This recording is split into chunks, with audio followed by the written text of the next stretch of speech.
Welcome to the Huberman Lab podcast, where we discuss science and science-based tools for everyday life. I'm Andrew Huberman, and I'm a professor of neurobiology and ophthalmology at Stanford School of Medicine. My guest today is David Goggins. David Goggins is a retired Navy SEAL who served in Iraq and Afghanistan. He's also a highly accomplished ultramarathon runner.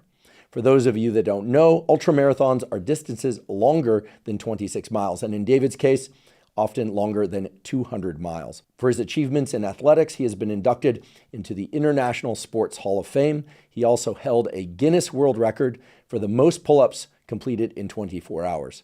I should mention that not only was David a decorated Navy SEAL, but he also graduated from Army Ranger School. David is also a highly successful writer, having authored 2 books, the first entitled Can't Hurt Me, and the second entitled Never Finished, both of which are bestsellers. David's books cover many topics, including his autobiographical description of what can only be described as an incredibly challenging child and young adulthood.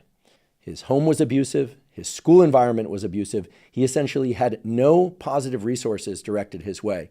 And in his 20s, he found himself to be obese, that is more than 300 pounds, working a job he despised for minimal pay. And it was at that point that David began an inner dialogue that forced him to explore the demons born out of his childhood, but also the position that he found himself in as a young man. And then began the journey to navigate that dialogue and transform himself into the Navy SEAL, the ultramarathon runner, the best-selling author, and the extraordinarily positive and influential man that he is today. As some of you may know, David has done various public lectures. He's a familiar face online because there are so many clips of him on YouTube, and he has done podcasts before. However, I'm certain that you'll find today's discussion to be very different than previous podcasts that David has been featured on. The reason is that, of course, we get into his accomplishments. We talk about the mindset that allowed him to achieve those things.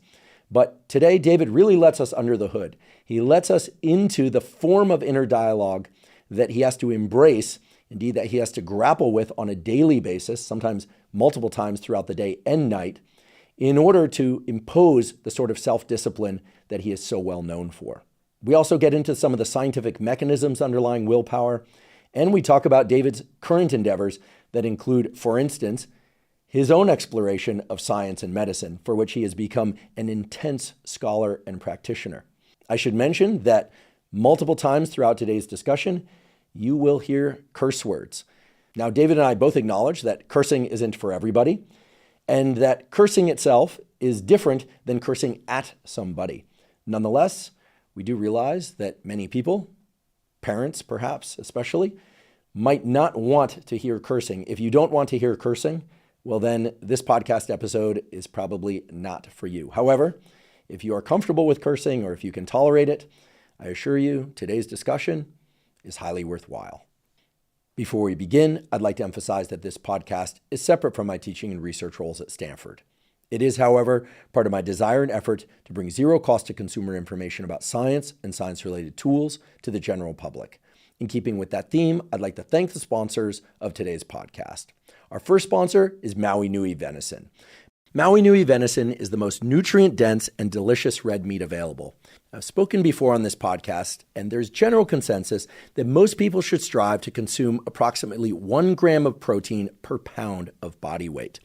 Now, when one strives to do that, it's important to maximize the quality of that protein intake to the calorie ratio, because you don't want to consume an excess of calories when trying to get that 1 gram of protein per pound of body weight.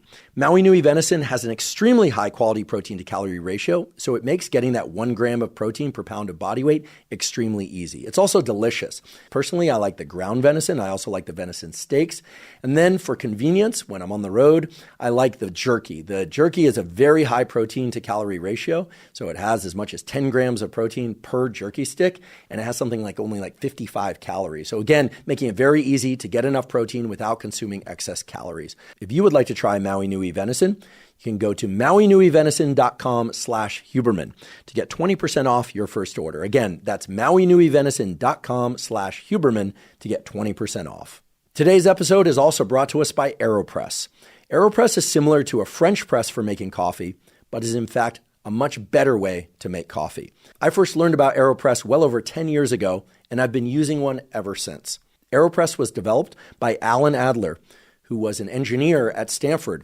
And I knew of Alan because he had also built the so-called Aerobie Frisbee, which I believe at one time, perhaps still now, held the Guinness Book of World Records for furthest thrown object. And I used to see Alan, believe it or not, at parks around Palo Alto testing out different Aerobie Frisbees. So he was sort of famous in our community for developing these different feats of engineering that turned into commercial products.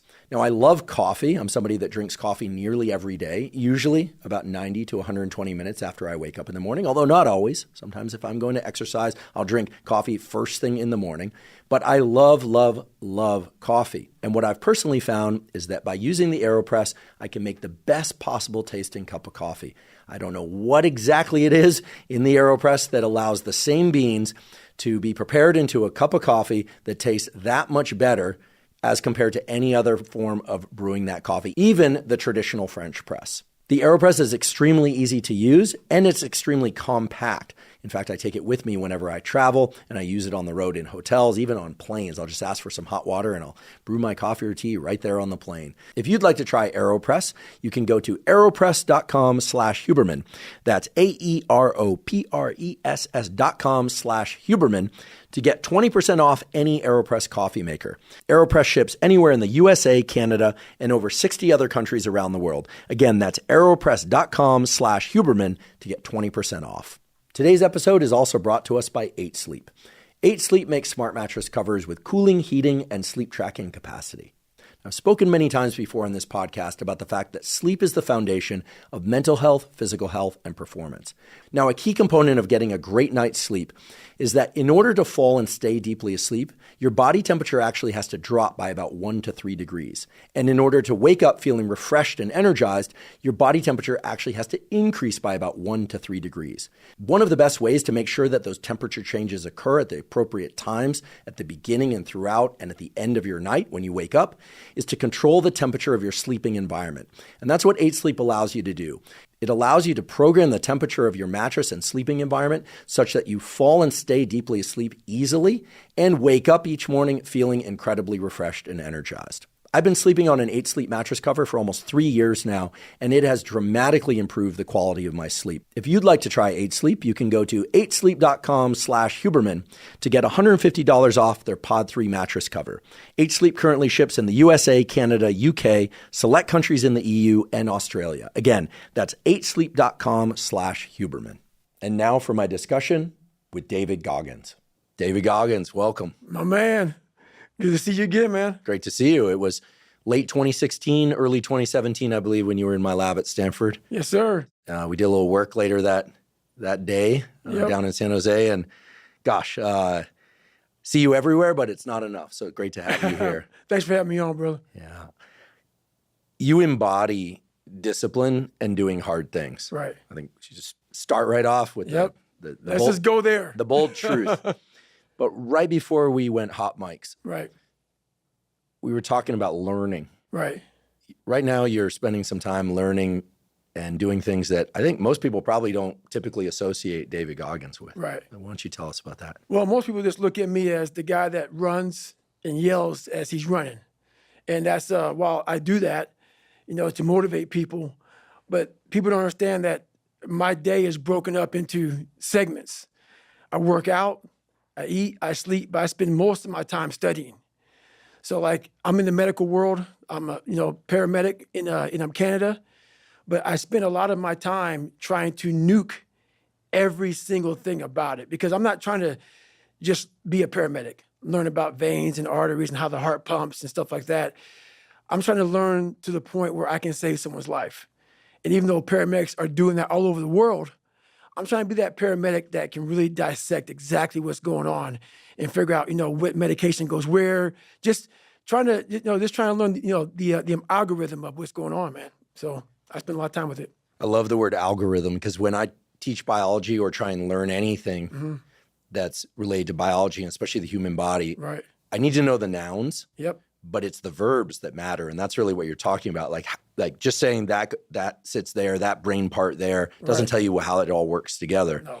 So what does your process for studying look like? Like if we dropped a camera in the room, but a microphone into your inner dialogue. Right. Gosh, wouldn't we all love that? But if we dropped a microphone into your inner dialogue, are you waking up looking at the books and going, yeah, fresh day, let's learn? Or is some of the same resistance that you've talked about coming up around physical work, is that coming up from time to time? You know what? I was nervous at first. I'm gonna keep I'm gonna keep it real. I'm gonna keep it real. So I'm not a real smart guy. And what I mean by that is I was born with ADD, ADHD. My brain cannot retain information. I'm not some genetic freak when it comes to running, when it comes to lifting weights. I am absolutely the bottom of the barrel.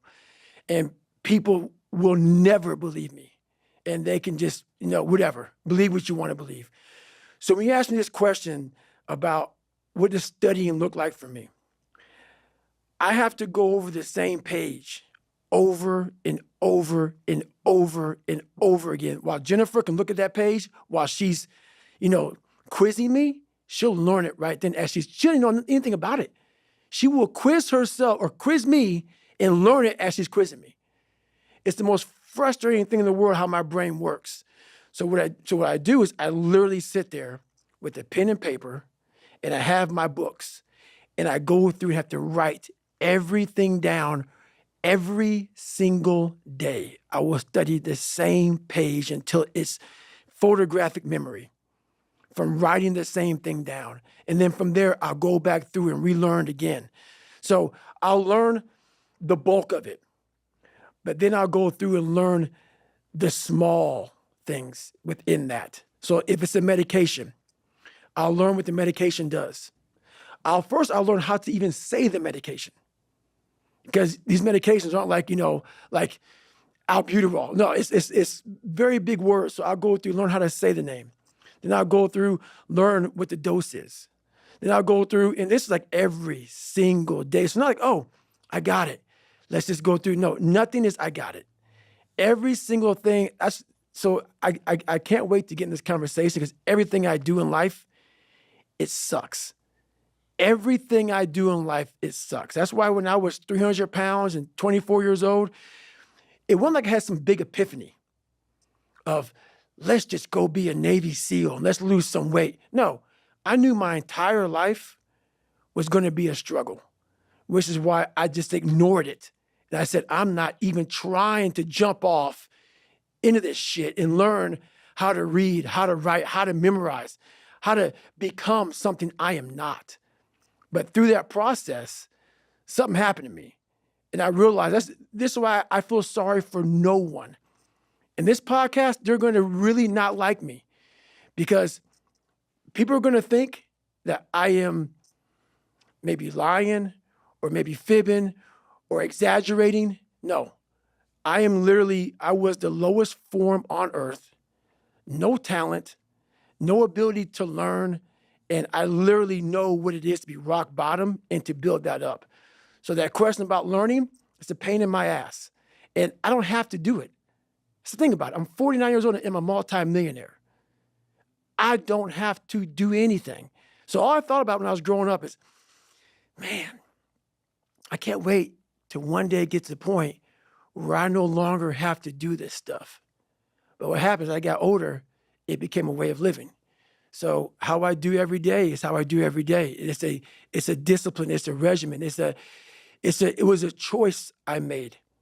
And the choice I made was, what are you willing to sacrifice and what are you willing to give up to find every bit of who you are as a human being? And I was willing to give up everything to do that. So studying is no joke.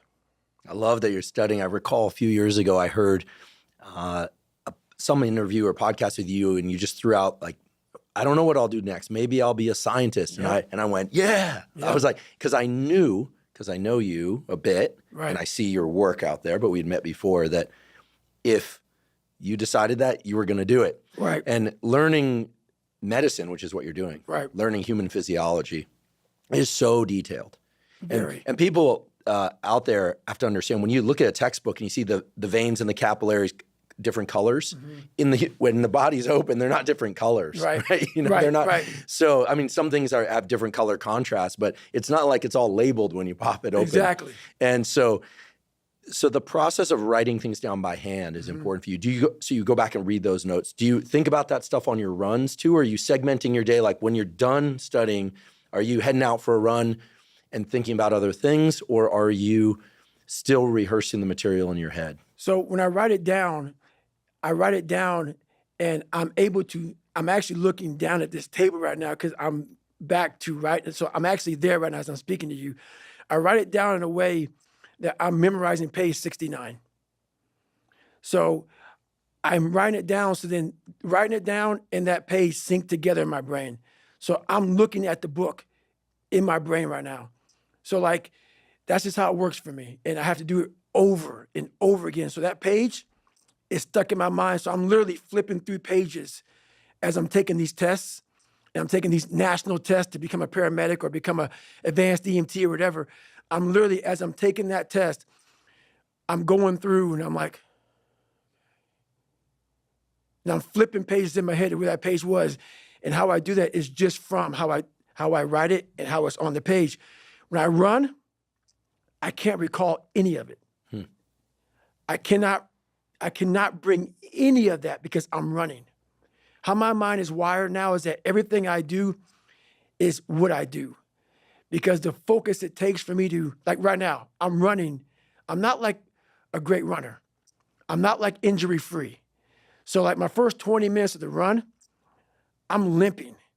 I'm literally limping because I've had several knee surgeries and my body was twisted. And so now it's untwisting. So people look at me, oh, it looks like he's limping, like limping when he runs. I am limping when I run. My body's jacked up. So I'm focusing on how to get the best out of a broken body. So everything I do is a total focus on what I'm doing at that point in my life. So it seems like you've really trained away or somehow gotten away from the ADD that you mentioned. Because what you described is like a deep trench. It's like a V-shaped trench. And I'm imagining like there's a ball bearing and it's like, and it can only go forward in that trench. Right. Or back and it goes forward. It's not like sliding around at the like concave at the bottom, like a tension. So it seems like you've trained that up. Is there a similar feeling when you're in the full focus of running versus full focus of studying? Is it kind of feel like, oh yeah, that's the same groove, but different thing? Or is it just completely different world? It's a completely different world. Like it's just, both of them for me is suffering, but suffering a whole different way. Like when I was going through school, I'll never forget, I think I was in 3rd grade. And back then, ADD, ADHD wasn't like, here's this medicine or here's this thing. They want to put you in a special school. So for me, I was so far behind in learning that their big thing was, let's just put him in a special school because he'll never learn. And through that process of like, I don't want to be in a special school.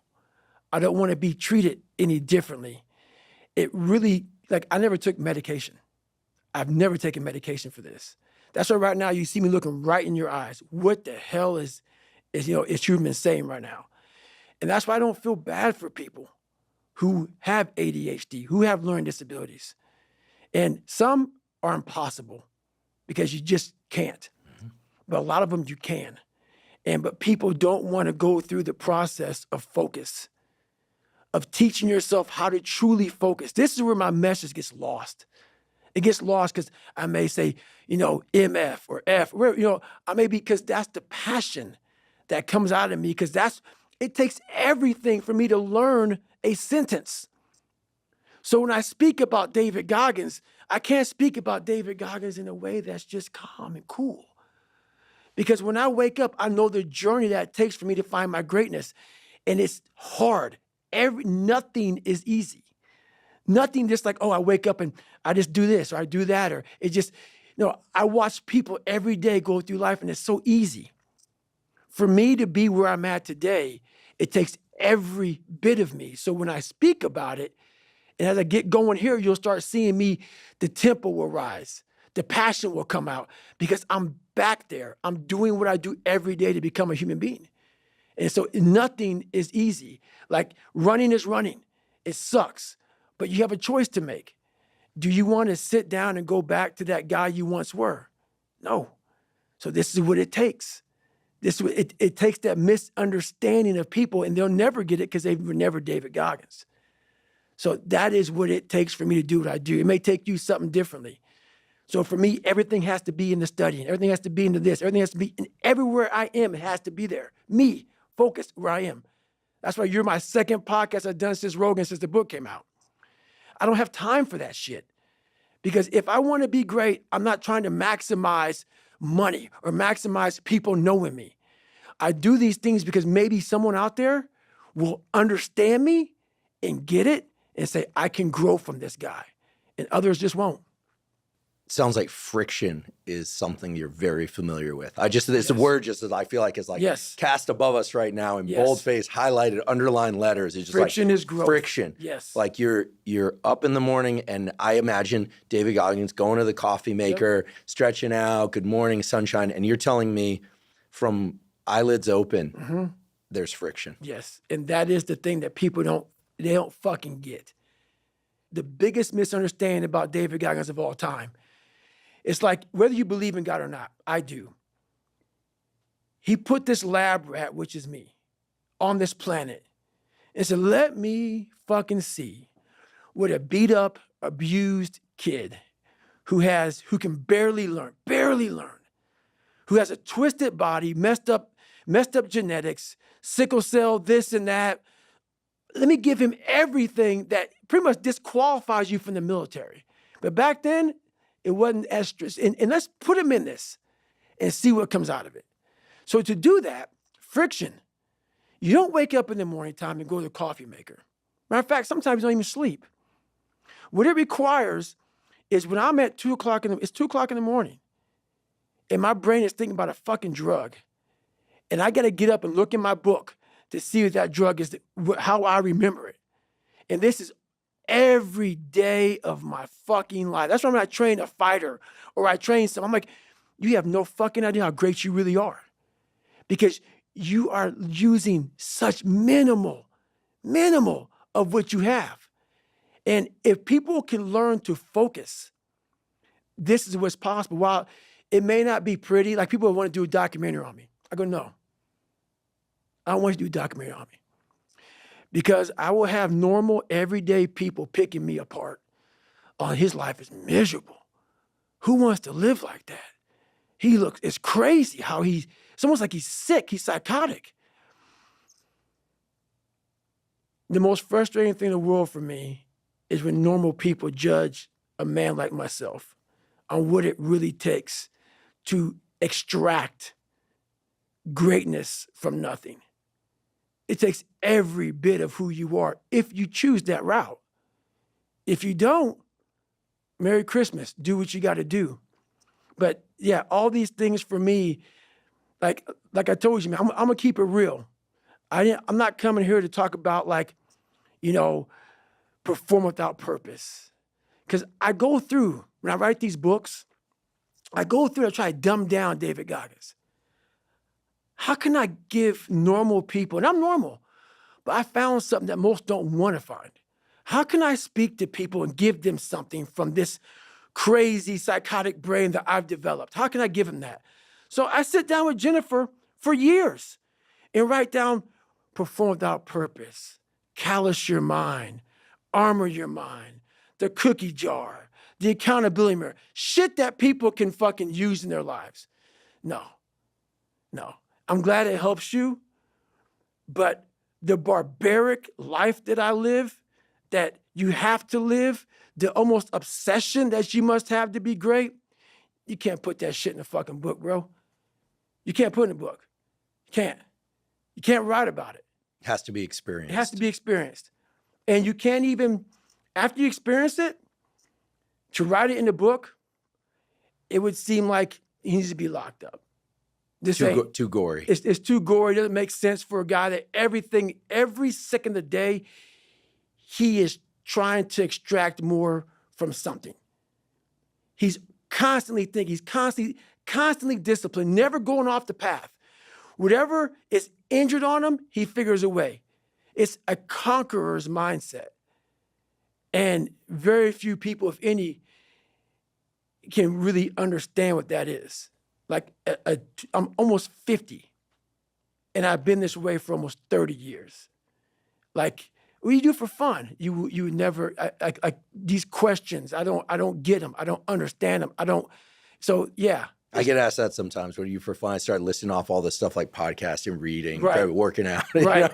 But so some of that resonates. But I think what's so truly unusual about what you're describing, your process, is that, from go, it's hard. Yep. And I have to ask, was being 300 pounds, having I'm using the words you've described. No, it. You've said it before. You had a tendency at one point in your life early on, tell lies, try and get people's approval. Lie my ass off. Crazy haircuts, attention seeking, and yet all of that triggered something that now is extraordinary. Right. Do you think those hardships were necessary to flip the switch? I don't know if they were necessary, but it was something that made me feel, I didn't feel good. It was easy. The brain that I was given as a child, it was easy to go home and think about how do I want to be a freak today? How do I want to show up to school today and be a freak? It didn't require me going home and opening a book up saying, it's going to take me all year to learn this fucking page. So instead of learning that page, I learned how to become a character. And maybe that character that I created, that 300-pound insecure guy that used to fake it till I make it type of guy, let me become your friend, let me lie to you until you like me type of guy. When you have any manhood, womanhood, a human being, a soul, a spirit, I must have just this much pride, because that's exactly what opened the door for me. Because every day you were a character, every day you were a clown, every day you opened that Spanish book or that science book or English book, and you looked at it, it looked like a foreign language. And you're saying, where do I start? Where do I start? And obviously it was necessary. The more I talk about it, it was necessary, because what happened is I became haunted by the mere fact that this is my existence. And you got to live with that. And I lived with it for a lot of years. And so I sat back and said, okay, all right, I know what this takes. And when you sit back, as fucked up as I was, and I had a laundry list, a table like this of what I have to do to become just a human being that can make ends meet, that can make $1,000 a month just to get there, was like, oh my God, dude, like I'm 16, 17, I can't read, I can't write. And oh my God, I'm so behind the power curve, and my brain is about being depressed, and my dad beat, my mom's not home, and kids are calling me nigger at school. And I'm like, oh my God, man, what the fuck do I do?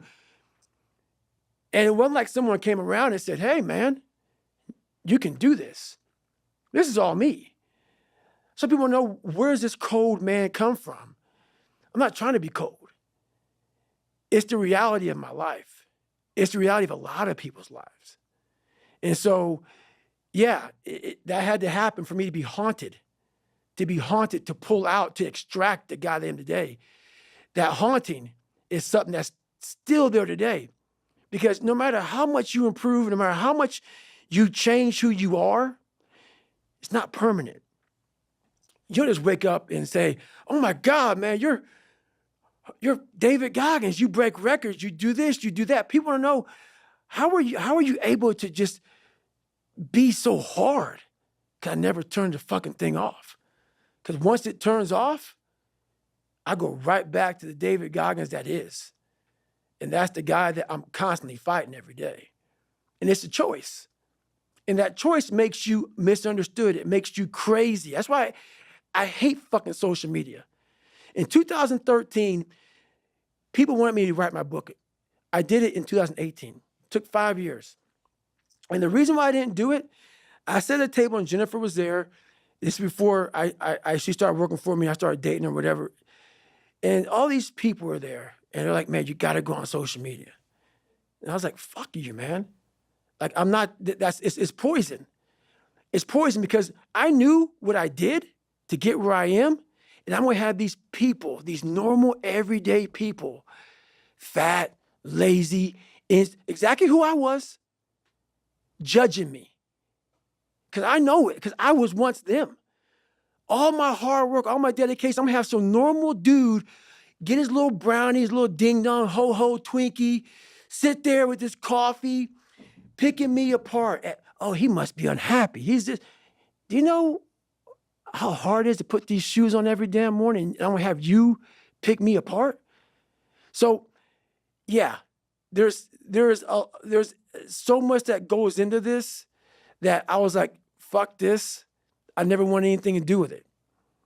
So, anyway. I'm not a psychologist, but knowing your story from what you've written, what you've said on social media and elsewhere, podcasts, and here now especially, it's amazing to me. And frankly, it pulls at my heartstrings a little bit. I realize that's not what you're trying to do, but that in the course of your childhood and in your young adulthood, that no one ever got between you and the world. No. I forget where I heard it, that like if a kid has just one person that believes in them, you know, and I had my trials and tribulations, but I had great coaches, great mentors. I attached to them. I found them if they didn't necessarily find me. But I'm realizing that your situation was no one's ever said, hey, I'm going to stand here next to you or get in front of you, put a shield up. And so it's almost like you've got these different it's all you, but there's versions of yourself that like you knew social media, like I don't know that I have the wherewithal in 2013, 14, 15, 16, 17 to get in front of myself while doing all this because I've already got so much going on in here. Is that about right? That is right, but I had developed a lot of anger and I still have it. And it will never go away for the normal human beings of this world. Because when you put yourself in the sewer like I was in, and please, if someone saved me, come out and announce it to the world. There's no one. There's no one. So when you know that, and then I'm sitting at a table with all these smart people who are telling me what to do and shit and guiding me through my life now, when I'm 40 fucking years old, you know, I don't know, 40 something years old, now I'm 49. And I'm looking at them all, and they're now trying to guide me on what's right, on this poison. And so, yeah, what you say is right, but for me, it was more of, I know now. I don't need you to guide my future. I know what's good for me and what's bad for me. And for me, it took every bit of focus I could. And I know social media, that's why people love to go on there, because they want to show you the good side of life. I'm not teaching good side of life. So I had to figure out a way when I came on in 2016 of teaching you what life really is for the majority of us is hell. And so while people love to show you the cars and the house and the vacations and shit, all that's good. All that's happy. I'm going to show you the side that I know most of you are going through. And people hide very well. I don't want to hide anymore. I hid it for 24 fucking years. So that's why now I told you, we can talk about whatever you want. Because as human beings, the first thing we have to learn, I also stuttered real bad growing up. So if you hear me stutter every now and then, it's because that was part of my life also. So it's funny, human beings want to show you the best side, and they want to hide the worst side. For me, I'm going to teach you how to be vulnerable, because that's the only way you fix yourself. You don't fix yourself by coming out here and me selling you some fucking books. That's why I don't have them. I forgot them. I'm glad people got something from the book. I want you to learn that the only way you grow is how to look at yourself and say, okay, like I did, table longer than this. What the fuck I have to do to get somewhere? There was nothing good on there. Nothing. Yeah, I love playing basketball. I left that out. That's something I love to do. I don't care about that. That didn't make the fucking list. Because the list that I had to live by was the very list that was to get me at this table with you, to talk to you, to the normal human beings which I once was, about how you can get somewhere and how it looks. It looks very ugly. There's no fucking passion. There's no fucking motivation. There's no, oh my God, man, no. It's every day of your life just doing. No passion, no discipline, no motivation. Yeah, all these words, I hate that so many people fucking use these words now because it's watered. It's someone sitting in a room by themselves and they figure themselves out and say, God, this is gonna fucking suck. Where's passion when you're 300 pounds? Where's the motivation when you can't read and write? Where is it? So how did this happen? I just fucking did. I just did. I said, maybe at the end of this journey, there'll be something there for me. If not, I can read. If not, I'm 185 fucking pounds. There's no magic potion. There's no, let me wake up and look at some shit. No. All those words are overused. They're bullshit. It's all bullshit. Just do. You're living. How do you want to live? How do you want to die? How do you want to fucking be remembered? That's it. That's it. Period. As many of you know, I've been taking AG1 daily since 2012, so I'm delighted that they're sponsoring the podcast. AG1 is a vitamin mineral probiotic drink that's designed to meet all of your foundational nutrition needs. Now, of course, I try to get enough servings of vitamins and minerals through whole food sources that include vegetables and fruits every day, but oftentimes I simply can't get enough servings. But with AG1, I'm sure to get enough vitamins and minerals and the probiotics that I need, and it also contains adaptogens to help buffer stress. Simply put, I always feel better when I take AG1. I have more focus and energy, and I sleep better, and it also happens to taste great. For all these reasons, whenever I'm asked, if you could take just one supplement, what would it be? I answer AG1. If you'd like to try AG1, go to drinkag1.com/Huberman to claim a special offer. They'll give you 5 free travel packs plus a year's supply of vitamin D3K2. Again, that's drinkag1.com/Huberman. The word haunted is ringing in my head. Yep. I think it's such a powerful word. Yep. Because I was about to say, it seems like a huge part of your process, maybe the entire process, is it's all stick, no carrot. You know, you talk about the carrot, the positive thing, and then there's the stick, the thing you're trying to avoid. Yep. I feel like it's the way it's landing for me is it's all stick and gas pedal. That's it. There's no carrot. You're not imagining, when I'm a paramedic, when the book is published. And obviously you set those goals and you make those targets. Yep. But it's all stick. All stick. No carrot. Think about that. I'm waking up right now studying like I have a test tomorrow. I already passed the fucking test. Think about that. Every day of my life. That's what I must do just to retain what I learned. 4 hours plus a day, I go through and do that. There's no stick, or there's only a stick.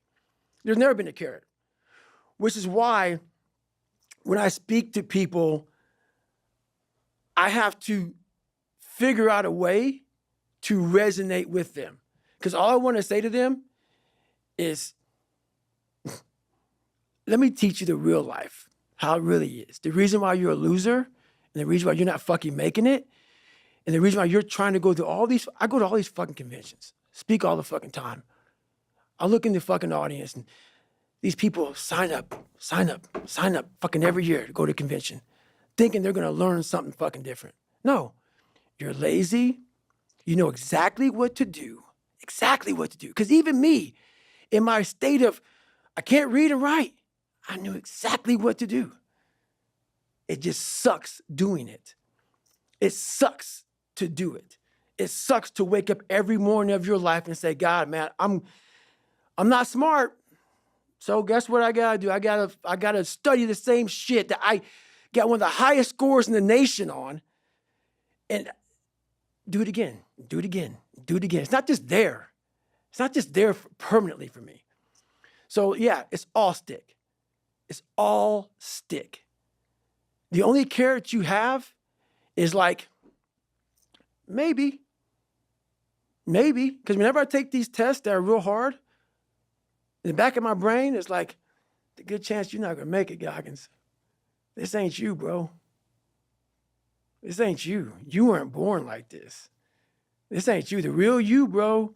Study all you want to, but the second that fucking computer comes on with 150 questions, this ain't you, man. And somehow, comes back, I passed. I passed again. But that real me back here every fucking time is saying, that ain't you, bro. That ain't you. And I have to outwork that voice. When I'm taking that test and I get to a question, I don't fucking know the answer. I'm like, fuck, man. And then says, I told you, man, that ain't you. You're 300 pounds, man. You sit at home, you figure out how to do your hair. That's what you do. How to come to school with the reverse baldness when you're 16. That's you. So there is no get out of jail free card. This is why I say stay hard. Because when you weren't given the gifts, the only thing you can do in life is stay hard. And I know people cannot stand me. They can't stand this talk. This is all you can do. There's no magic pill or a magic potion. All you can do is outwork the man that God created or woman in you. And what that looks like is unfun. That's why I said, do not do a documentary on me. Because people will not see the truth. They will see what they want to see is, I don't want to live like that. Good. And you will live exactly the way you live now, questioning who you are, wondering what is possible, wondering what you are capable of doing. That's how that looks. Or you can be me, which, am I happy? I don't know. Never really thought about it. Don't really care about it. Because all I really cared about was when I looked in that fucking mirror, I saw a piece of shit.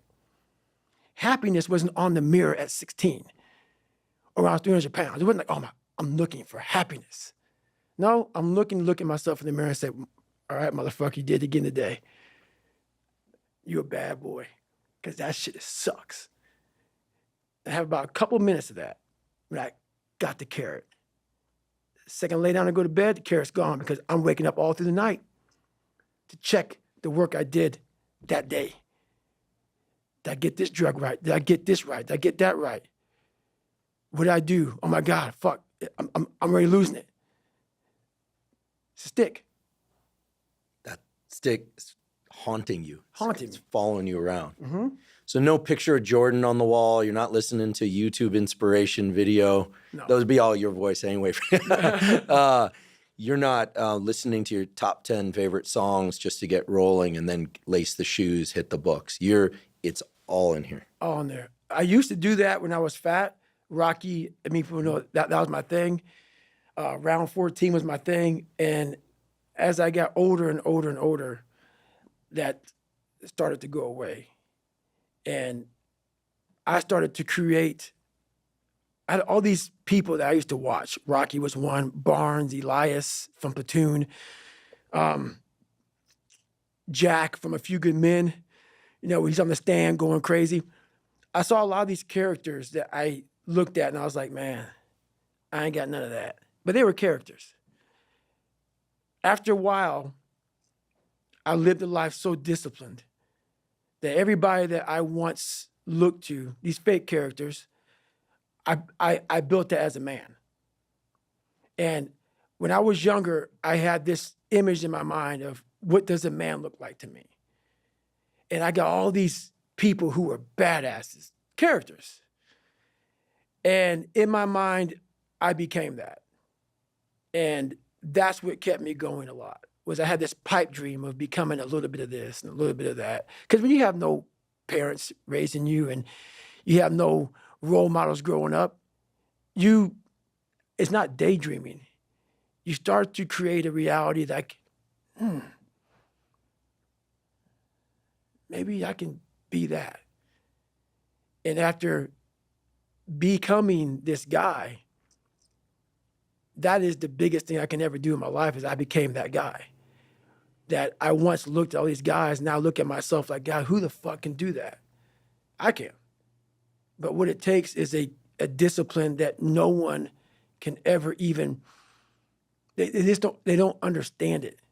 They don't understand, but everybody has the ability to do it, but they just don't want to. They want to keep asking questions and keep going to seminars. And the greatness is right in you. And that's why, once again, I'll say this a million times here, I do not feel sorry for you. I will not sugarcoat what I'm going to say to you, because all of you know what I'm saying is the truth. Everybody knows it's the truth. This is what it looks like. And you know it too. You know it too. This is what, if you ain't got nothing, I hate to tell you, what it looks like is ugly. It's not a documentary. It's not an HBO special.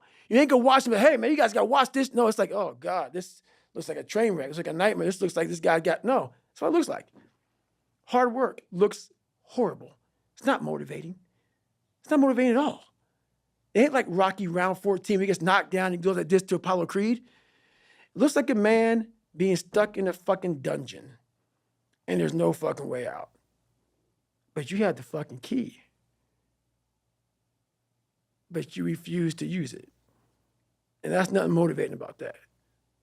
So yes, no documentary on David Goggins. The real life. The real David life. Goggins is the documentary. It's already being written. You're it. Right. Yeah. I'm gonna share a little neuroscience tidbit. Love it. But I think it's one that you'll appreciate. Most people don't know this, but there's a brain structure called the anterior mid-cingulate cortex. As we pointed out before, that's a noun, it's a name, it doesn't mean anything. Right. We could call it the Cookie Monster. Right. But what's interesting about this brain area is there are now a lot of data in humans, not some mouse study, showing that when people do something they don't want to do, like add 3 hours of exercise per day or per week, or when people who are trying to diet and lose weight resist eating something. Right. When people do anything that and this is the important part, that they don't want to do. Right. It's not about adding more work, it's about adding more work that you don't want to do. Yes. This brain area gets bigger. Yep. Now, here's what's especially interesting about this brain area to me. And by the way, I'm only learning this recently because it's new data, but there's a lot of it. The anterior mid-cingulate cortex is smaller in obese people. It gets bigger when they diet. It's larger in athletes. It's especially large or grows larger in people that see themselves as challenged and overcome some challenge. Right. And in people that live a very long time, this area keeps its size. In many ways, scientists are starting to think of the anterior mid-cingulate cortex not just as one of the seats of willpower, Right. but perhaps actually the seat of the will to live. See, now we're talking. And when I learned about the anterior mid-cingulate cortex, I was like almost out of my seat. And I've been in the neuroscience game since I was 20. Now we're the we're same talking. age. And I was so pumped because I've heard of the amygdala, fear, prefrontal cortex, it's planning and action. I could tell you every brain area and I teach neuroanatomy to medical students. But when I started seeing the data on the anterior mid-cingulate cortex, I was like, whoa, this is interesting. Yep. And all the data point to the fact that we can build this area up. Yep. But that as quickly as we build it up, if we don't continue to invest in things that are hard for us, that we don't want to do, that's the part that feels so Goggin-esque to me, that we don't want to do. Like if you love the ice bath, yeah, I love the ice bath, and you go from 1 minute to 10 minutes, guess what? Your anterior mid-cingulate cortex did not grow. None. But if you hate the cold water, if you're afraid of drowning and you get into water and put your head under, then your anterior mid and survive, then the anterior mid-cingulate cortex gets bigger. But if you don't do it the next day, or if you do it the next day and you enjoy it, because hey, I did it yesterday, woohoo, happy me, Merry Christmas, as you would say. Merry Christmas. Guess what? The anterior mid-cingulate cortex shrinks again. Yep. To me, this is one of the most important discoveries that neuroscience has ever made, because it's that I don't want to do something, but do it anyway. That's right. That grows this area. And it's almost like I have a friend, he's been sober 30 years from alcohol. And he always says, you know, the amazing thing about addiction is there's a cure. The problem is it only works one day at a time. Yep. And so you have to renew it every day. That's right. So the anterior mid-cingulate cortex, to me, when I learned about it, two things went off in my head. Whoa, this is super interesting. And two, I got to tell David Goggins about this. And I waited until now glad. to tell you because I felt like well, for obvious reasons, I wanted to tell you and I wanted to tell you here. Well, I love that because that's how I've lived my entire life. I don't know anything about that. But people go, man, you have such a strong will. It's something that you build. Like, I never forget, I was on a podcast one time, and this dude goes, you were blessed with a strong mind. Like, the hell are you talking about? I was blessed with a strong mind. That's something that you have to develop. You develop that over years, decades of suffering and going back into the suffer. That's why a lot of people who graduate Navy SEAL training, they want to know, like, I talk about it very openly all the time. A lot of guys don't want to go back into that water. Don't want to go back into the hard stuff. Maybe not anything hard. Anything hard in life. Once you get through it, it's like you become a POW. Like, how many POWs want to go back to POW camp? None. When something sucks so bad in life, this is on this that we're talking about now, very few people want to go back. They're happy they graduated. I realized I'm the same way. I don't want to go back. I have to go back. I must go back because that is exactly where all the knowledge of my life exists, was back there and what you're talking about. Well, I didn't know anything about this, but how I grew a will was constantly doing these things. To now, it's just life. I wake up, while it still sucks, it's just life. You don't sit back and like, oh my God, like I have days I don't want to do it, but I know I'm going to do it. I know from years of just doing it. So that's beautiful. And this is why I came on here with you today. And I'm glad that you're talking about this because human beings need to hear this. They need to stop hearing these hacks on this and that. There's no fucking hack, bro. There's no fucking hack. Yeah, you may this and that and saunas and all this shit it's great. There is no fucking life hack. To grow that thing, how do you grow it? Do it and do it and do it and do it. That's the hack. The hack is gonna fucking suck. And that's what I realized.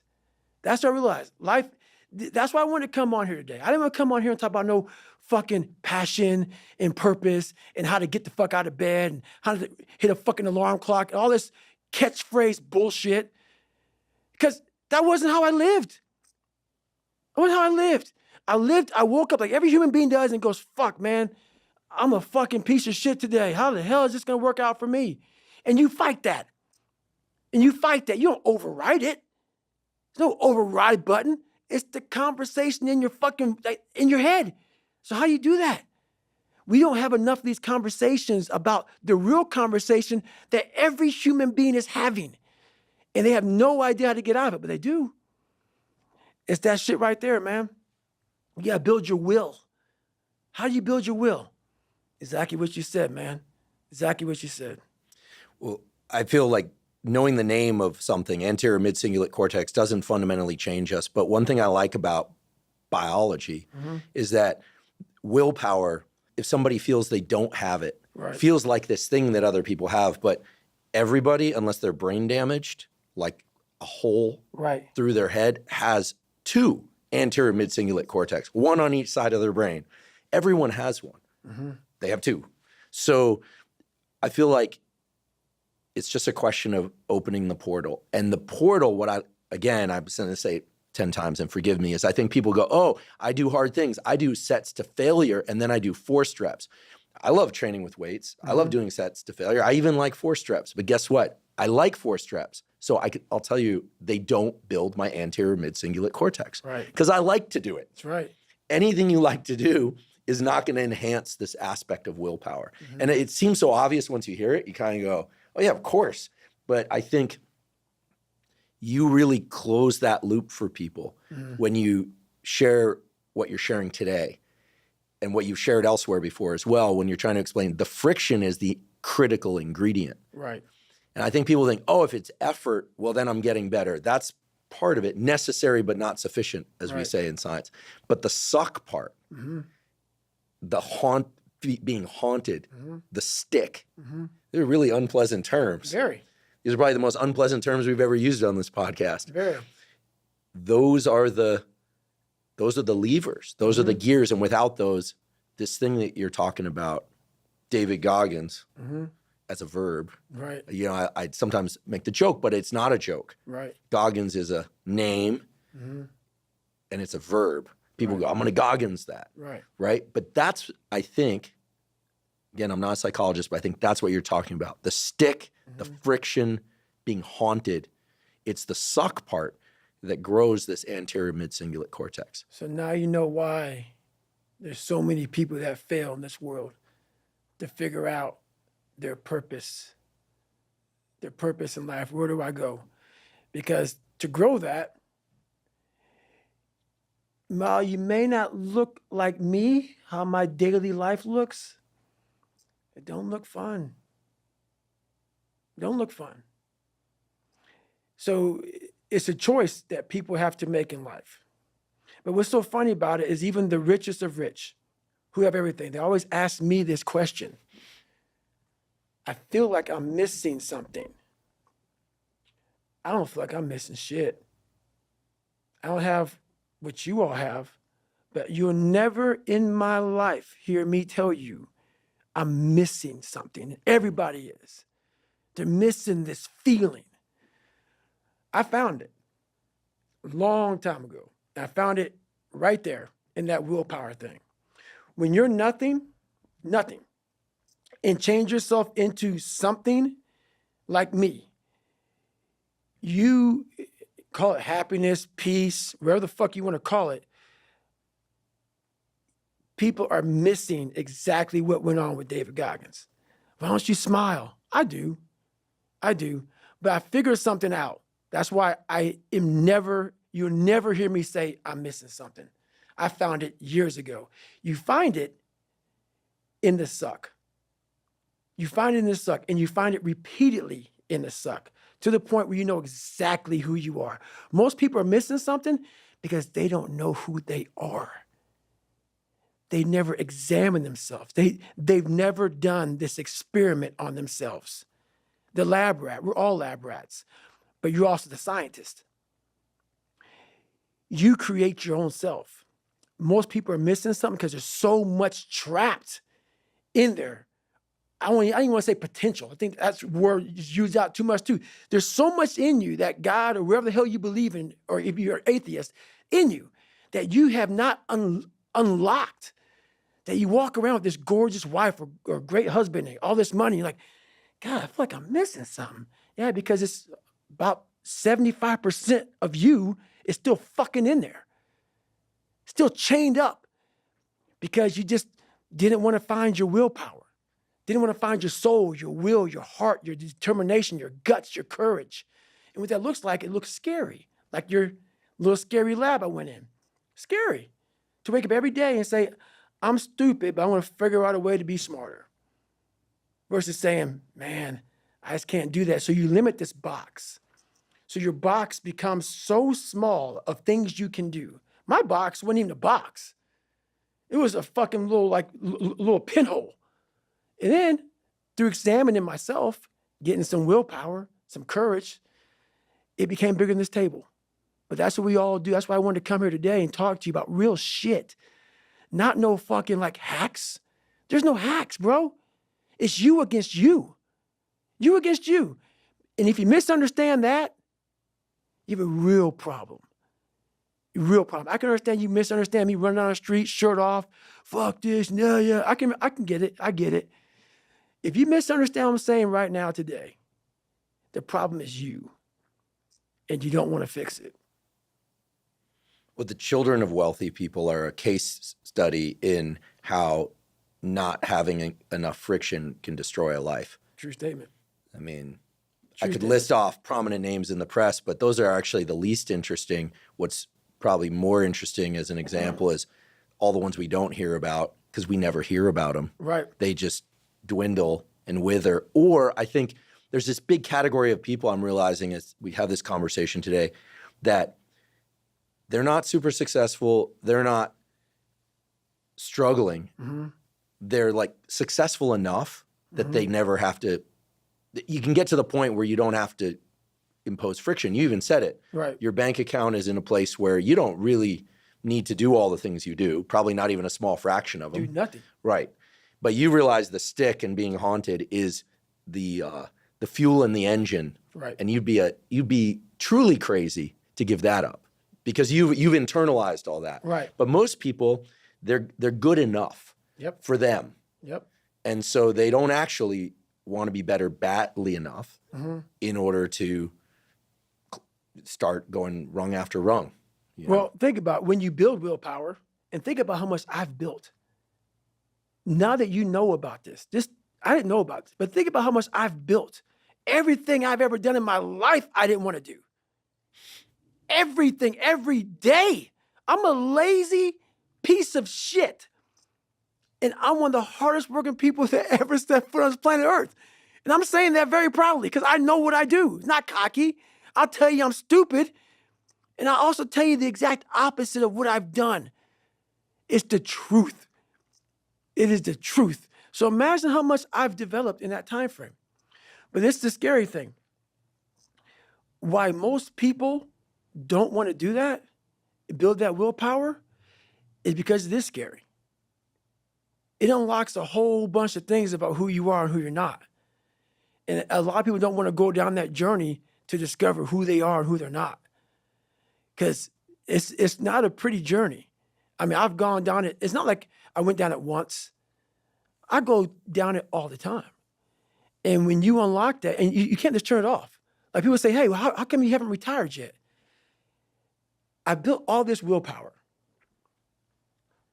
Do you think it's going to let me just retire because my knees hurt? It's telling me every morning, I wake up like, man, my knees hurt, my legs hurt, my body hurts, but you can still run. So why aren't you running? If you can still run, there'll be a time when you can't lace them up anymore, but you can still run. So I still run. When the time comes I can't run, the body will say, you just can't run. But if I can still do something, that willpower that I have created, it makes me do it every fucking day. And that's what they don't get. What builds a human being is you start with the small building blocks. And before you know it, man, you become something that it doesn't even make sense to most people because it's just who you are now. That's why I can still run at 50 at 49 with broke down knees and broke down body, because my body knows you still can. Therefore, I do. Second you stop, the willpower is gone. And that's beautiful. I'm so glad you brought that to me because I always wonder, what's this separation thing now? At 24 years old, I started building something that I didn't even know was going to be what it is now at 49. And that's all it was just that. This structure, anterior mid-cingulate cortex, has inputs and outputs from a bunch of places, but you'll probably not be surprised to learn that it's strongly activated when we move our body, when we don't want to move our body.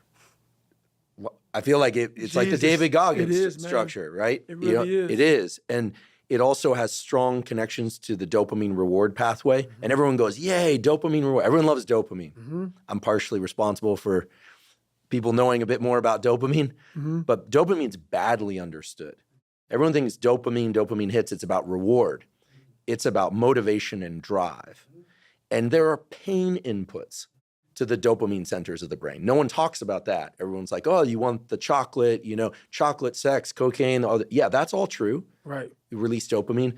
Pain releases dopamine. The anterior mid-cingulate cortex can trigger the release of dopamine in response to this thing that we're calling friction. And that's a learned thing. That's something that no animal or human being comes into the world learning. We all are averse to pain and like pleasure, like sugar, fat, don't like hot surfaces. Right. But this is a structure that learns. It has neuroplasticity the ability to change throughout the entire lifespan. And here's the part that I think, again, is just neuro nerd speak for what you already know and have done and exemplify, is that people say, oh, it has plasticity, you can change it. But guess what? It has plasticity in both directions. It can grow, but just as easily as it can grow, it's like silly putty, it can shrink. Right. So it requires constant upkeep. Right. And that answer isn't one that people are going to like. Nope. They're like, give me the energy drink, give me the supplement, give me the sauna protocol that's going to make my anterior mid-cingulate cortex. Someone out there right now is going, wait, if I took transcranial magnetic stimulation and I stimulate, you'd probably, actually they've done that. They've stuck a little wire during neurosurgery into this structure. This is actually discovered by a colleague of mine, Joe Parvizi.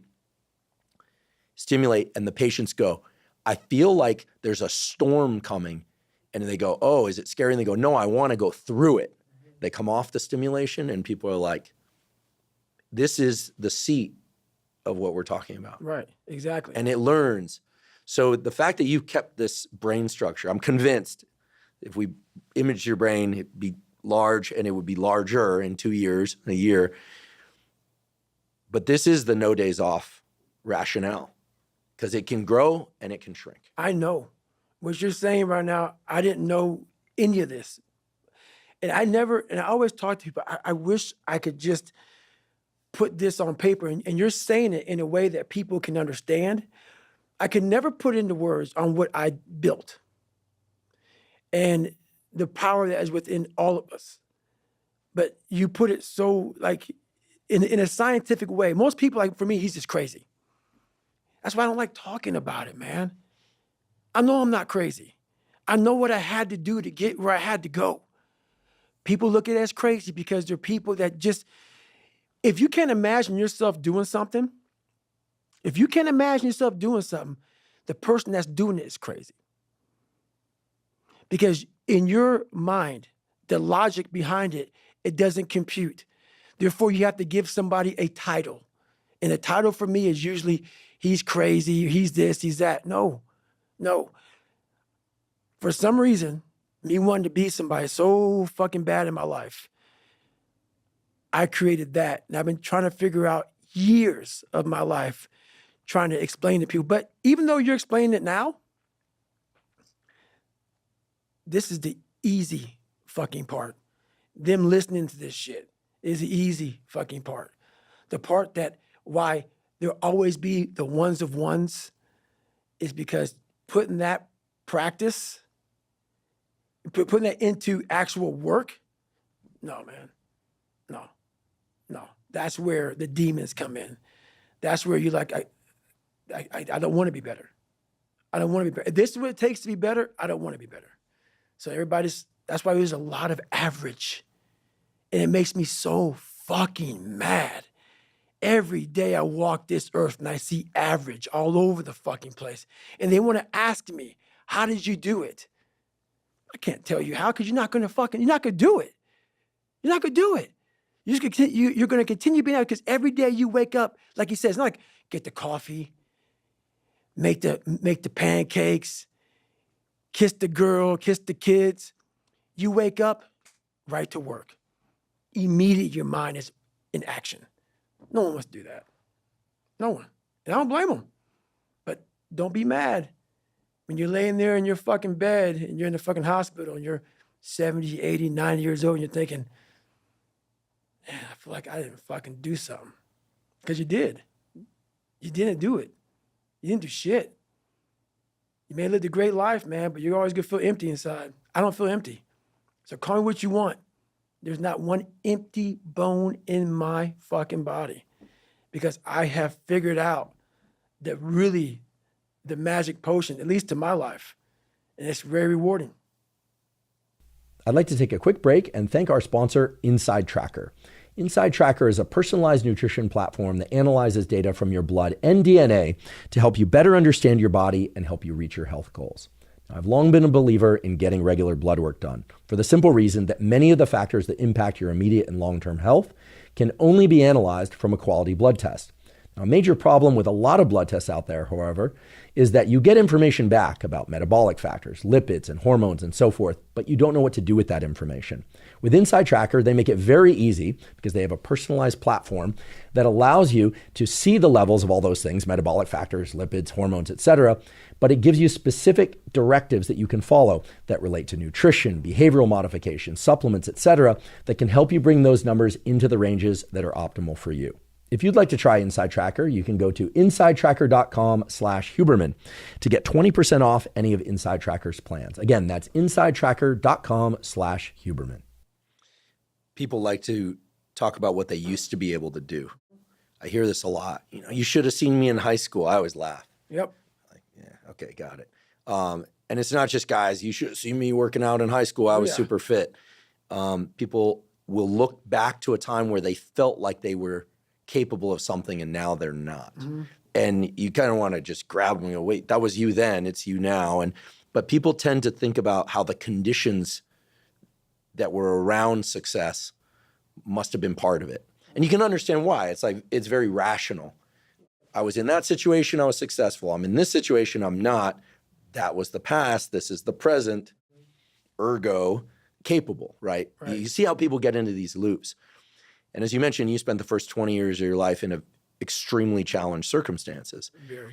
And then you can see how people get to a point where like everything feels hard. Like when you're 300 pounds, I haven't never been 300 pounds, but I can't imagine it feels good to get up and move around. It's defeating. I got a friend, he's in excess of 300 pounds. We've been trying on him for years, but no win. And he's got crazy psoriasis on the back of his calves, and he actually smells bad sometimes because he can't wash as well as he would. He's big. Right. And it pulls on my sympathy. Right. But life is very hard for him and getting worse. He's a young guy with a lot of medical issues now for obvious reasons. And so I think people like that think, well, it's already hard. Why would I make it harder?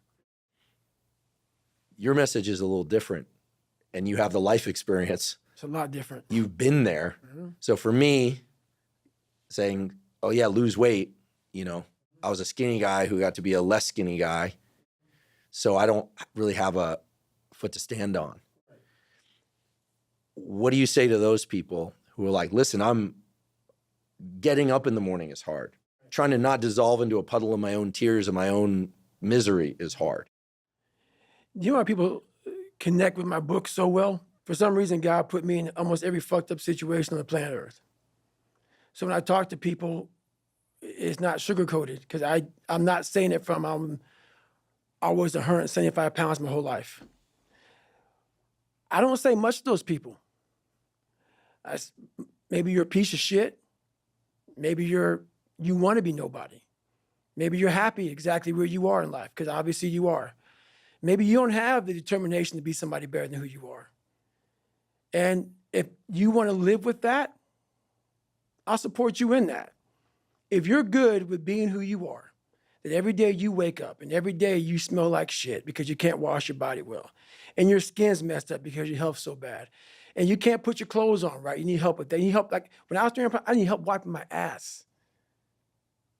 That makes you feel good? Nothing I can say to you. If every day you wake up with this, see, people are haunted, but they obviously like horror films because they keep watching the same fucking movie. I don't like horror films. A lot of people like horror films. So I don't say much to them. I say exactly what I said to you, right there, because I was once you. I didn't like horror films, so I changed it. Some people are just, they become, like you said, it gets real small when you're lazy and you're fat. Their will is so small that they don't have any, and you can't give it to them. There has to be something. This is what I'm talking about now, because this isn't a hack. This has to be in you. Something in you has to wake up. And usually the only person that can wake it up is you. Sometimes you can read a David Goggins book because I was all this shit and then a lot more of fucked up. But if you don't have a little flame, just barely, you're done. I can't light it for you. And that's the harsh reality of this life that I want to get across so fucking bad. You can watch me, you can watch you can watch fucking Rogan and Cameron Haynes, all these motherfuckers. You can go to Tony Robbins's fucking bullshit, all this shit. You can do all this shit. If you could keep going back and keep spending money and spending money and spending money with no results, you can wonder, wow, maybe let me go try out David Goggins. He ain't gonna fucking help you. You have to explore, examine the insides of yourself. And what do you really want out of life? Your friend and a lot of people out here just don't fucking want it. So guess what? Have fun with your life. Go from 3 to 350 to 400 to 450 to 500 because you don't want it. And that's the harsh reality. I can't give you shit. You can't give them shit. We can give you ideas. But at the end of the day, when I was losing the weight, I had to miserably wake up every morning in the cold because it was Indiana, November when it started. I was miserable. This is your new life. Take it or leave it. There's no happiness about it. There's no peace behind it. It sucks. It just fucking sucks. And that's the one thing, if I could teach anybody anything, it just fucking sucks. And it's going to continue to suck. And then one day you'll get to a special part in your life that it might get a little bit better. But to lose the weight you have to lose, my friend, sorry, it's going to suck every fucking day. Because then when you're 300 pounds, you're going to go out to lose weight, you could probably get injured. So then you got to work on the injury, and then you get even more depressed. This is what I went through. And then you're hungry because now you're depressed. It's just a vicious cycle. And if you're not strong mentally and you have no willpower, you're going to continue falling back in this hole versus the man that sits back and goes, all right, motherfucker. This is why I cuss, because this is what is in me. This is what it took for me to be me. Sorry. It didn't take, hey, okay, we're going to do this today. No, this fucking really sucks. This is real, dude. This is real. And every day, I'm set back. I'm set back. I'm set back. I'm set back. So this is what I would tell your boy. This is exactly what I tell him. Every day you wake up, you're going to probably be set back for the first 4 weeks before you lose significant weight because of the mind is going to be fucking with you the whole time. There's no dopamine. There's no dopamine in there at 300 pounds. You got nothing. Your hormones are shot. You have to envision something that is more powerful than you. Something has to get you out of bed. And you have to create it. It has to be false because you're not it. You're a fat piece of shit. And that's the reality of it. So you have to create a false reality to live in that just to get to work on yourself. That's the reality. He'll see this and he'll appreciate that message. We'll see what he does. We'll see. So far, last 13 years, it's been no movement. But I've had other friends who were drug and alcohol addicts who quit after one conversation, never went back. That's awesome. That means they want it. Yeah, just one guy, I won't out him, but walked up to me at a party in 2019, July 4th party, and said, I'm a pile. And I go, what? And he goes, I'm a pile. Look at me. I'm 60 pounds overweight. I go, do you drink? He goes, every day. I go, how much? He goes, a case. He goes, I smoke a lot of weed. But he's successful in other areas of his life. And so I said, well, here's what I know. Quit alcohol and weed for you. You know, I'm not telling people what to do. Don't eat until 2 p.m. Get on an exercise bike and pedal in the morning like someone's chasing you with a poison dart till you want to puke. And I was kind of half joking. Right. And then 2 months later, he was like, I haven't had a drink. I lost 30 pounds. He lost that 60 pounds. He never went back. Now he's super fit. It's amazing. So some people flip the switch. He is very self-critical by nature. That's what flips He's the switch. super self-critical. Yep. That's what flips the switch. Yeah. Think about it, man. We know what to do. We don't need Andrew Huberman to tell us what to do. We know what to do. Every one of us. That's why he flipped it so fast. Because he knew what to do. He didn't go by your exact protocol. He didn't go by the exact, no. He knew exactly what to do. And you just saying some shit to him, it woke something up. He knew what to do. And that's the thing that people need to get that. You know what to do, why aren't you doing it?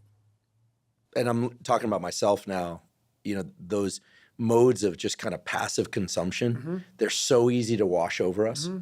I used to have this thing, and I'm fighting this now because I knew we were going to have this conversation today, where I like to start things on the hour or the half hour. Right. Worst practice in the world for me, because if I miss that half hour, I'm like, it's 12:33. I'll start at 12:45. Right. It's 12:45. I'll start at 1. I just lost time. Right. So this is so stupid, right? And the other day I was like, man, I got to tell David about this, because my new thing is I start no matter what time it is. Right. If I wake up in the middle of the night, I got a friend, he paints in the middle of the night. I'm like, you're an insomniac? He's like, I don't know, I just do it. Then sometimes he goes back to sleep, sometimes he doesn't. Everyone's got their thing, but I thought about this. I'm like, no more am I going to say I'm starting at 1, because I know me. Right. If I miss the 1 o'clock ding, right, and my pen's not hitting the paper, or not typing on the keyboard, I'm not going to do it. Right. Like that's a self-admitted weakness. I love it, man. I had that for a lot of years. I know I'm going to do it. That's the haunting part, is that it's going to happen. It has to happen. And that's a fact. Like, there's no get out of jail free card, bro. None. Like, that is a life that I don't know. I don't have that ability, or I have the ability. I don't have the, I'm not good enough, smart enough.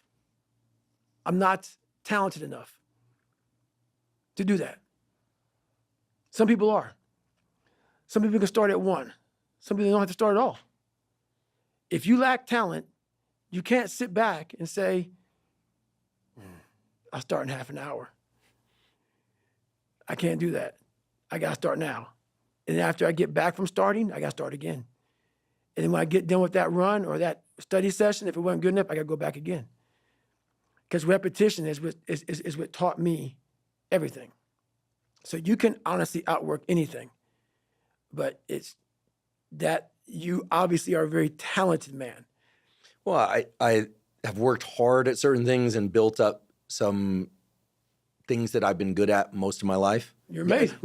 Gathering, Truly. Organizing, and disseminating information, something I've been doing since I was a little kid. I used to give lectures at school on Monday about stuff I learned over the weekend. See, check that out. But they took me to a psychiatrist. We're the same age. Back then, if you got sent to a psychiatrist, it meant people thought you were crazy. I was at one. Yeah, exactly. I was at one. Exactly. So I remember feeling like a freak. I didn't have a stutter, but I had a grunting tic. It comes back when I'm tired. And the only thing that helped that was hitting my head on something, shaking my head, which is why skateboarding was good, because I'd slam and I'd feel like, feel good. That's not healthy. That's not good. Or just work is what gets it out. It's like a RPM or high, Anyway, that's me. But yeah, I think certain things over time, I feel like talent or gifts or whatever you want to call them, but there are many things that are exceedingly difficult for me. And I have learned from your example. I know that you are very both humble and very clear that, like, you're not going to get it by examining you. But I think the way you're sharing today and the way you shared on other podcasts before, there are pieces that really help people feel into the process of what you're talking about. Today, we're elaborating on it, I think, a lot. This notion of being haunted and the stick. Right. I mean, of course, now it makes so much sense why you don't want to talk about sleep or rest or recovery, because that's important. I've heard you say, yes, you sleep, yes, you eat, yes, you hydrate, yes, you'll stretch your psoas or whatever. But it's funny how that becomes the viral message. That's why I said fuck that today. But that's not the unique message that you carry. Like, anyone can talk about that. So do I have that right, that you're acknowledging sleep is important, recovery is important, Yes. But that's not what you're about? You have to forgo something. Yes. Ice baths, saunas, sleep, nutrition, all this shit's so fucking important, dude. I don't have time for some of it. To extract what I had to extract, something had to give. Like, you talk about you when you were younger, you would give these speeches and stuff. The same age you were giving speeches, I was trying to figure out how to say the without stuttering. And I realized as I got older that all these things are important. But for me to stop stuttering, I got to build fucking confidence. And speech therapy didn't help that. Nothing helped that. I have to forego a lot of shit to be as fucked up as I am to build confidence. For me to stand in the fucking room of 10,000 of one person and not and be like, oh, put my head down, let me look around, let me read these paragraphs first, and then before I read the paragraphs, because they're calling me next, let me just leave the room kind of stutter. That's a miserable life. And that's one of many things I did, besides lying, besides being insecure, besides being immature, besides being fat, besides being one of the only black kids in my school. There's a lot of things I had to overcome to gain confidence. And in doing so, a lot of that had to go. A lot of it. So I became the guy that became once again misunderstood. You only sleep 4 hours a day, 2 hours a day. Sometimes you don't sleep at all. Like, what's this and what's this and what's this? I know it's all important. Something's got to go. For me to get confidence, because confidence is the building block of where I'm trying to go. For me to gain confidence in myself, this fucked up kid has got to do a lot of fucked up shit to gain confidence. And along the way, the stutter went away and I gained confidence. And now my life is a little bit more, there's no balance. There's no balance. It's a little bit more what it should be for a lot of people, but there'll never be balance because confidence is something that confidence and belief, you're building every day. And so something's got to give. And I'm willing to forego a lot of things to have that because I know that is, if you want to give somebody kryptonite, take that shit away from them. So yeah, I don't sleep sometimes, and sometimes I don't eat the right way, and sometimes I don't do this and do that and whatever, man. But you put me in a room of 10,000 people any time of the day, and I walk in there thinking I'm the baddest motherfucker in here because I know what it took to be on this stage, and a lot of people will not do that. So that's what it takes. There's a question I've been wanting to ask you since we started, and I thought about coming in here, and I've been thinking about in the weeks ahead of this, and I'm going to just come clean and say I don't exactly know how to ask the question. Just ask it. So it's about relationships. Oh, do it, man. So I know in myself that my discipline is much higher when it's just me, but that's because I had certain things early on, but then I was a terrible student, barely finished high school. But then when I got serious, but I did that by staying away from everybody. And anyone who's ever had a relationship of any kind, but in particular romantic relationships, knows that yes, you can derive tremendous support from those. Like, you got this, baby, you can go. And you're like, yeah, I got this. She said, I got this. Right. Feels great to finish something and share with someone, share a meal, get the hug. But there's another side to all of that. Right. That I'd like to learn more about from you, which is there's a warm body next to you in bed in the morning. You don't want to get up. They also have needs. You've got your mission. That people sometimes need things from us, but also oftentimes the people that love us most, that truly love us and that want to support us, don't understand this thing. And they're the first people to tell us, like, listen, take a day off. And then this whole cycle, at least in my head, goes off like, you just want a vacation. And then it's almost like a paranoia. I'm not saying anything nice about myself right now. Right. Oh, good, man. Former girlfriends are going to be like, yeah, like, that they remember. So support of people close to you is critical. This could be friends, could be romantic partners, whatever. But they're also, the knife cuts both ways. Yep. It can be the thing that can really undermine this thing that you're talking about, because the people that care about us also want to see us comfortable. Right. They want to see us happy. They want to see us peaceful. They want to see us wake up from a great night's sleep, and they want things too. Right. So how do you untangle that whole bit? Well, it's funny, man. I'm unbalanced, but I'm mostly unbalanced towards the family side. People don't get about me. I start being unbalanced. I get all my stuff in. But what I do is I make sure that my family has everything they need. Everything they need. Those who want to be part of my family. Some don't. Some family members don't want to be part of David Goggins. I get it. I got it. That's life. Those who are part of my family, I give them everything they need so they can leave me the fuck alone. I make sure you're happy as fuck because I got to go to work. And I don't mean smoke jumping. I don't mean running. I mean all of it. It takes I can't have you in my fucking shit. Can't. So I know for me to have a family, I got to make sure that you realize I'm going to give you everything you need. So when you start bitching at me, I'm going to say, look, hang on. I dedicated my life to give you everything you need. I need this time right here for me to be the best I can be because this journey started without anybody. And I make sure everybody knows that who comes in my life. I've been left, think about it.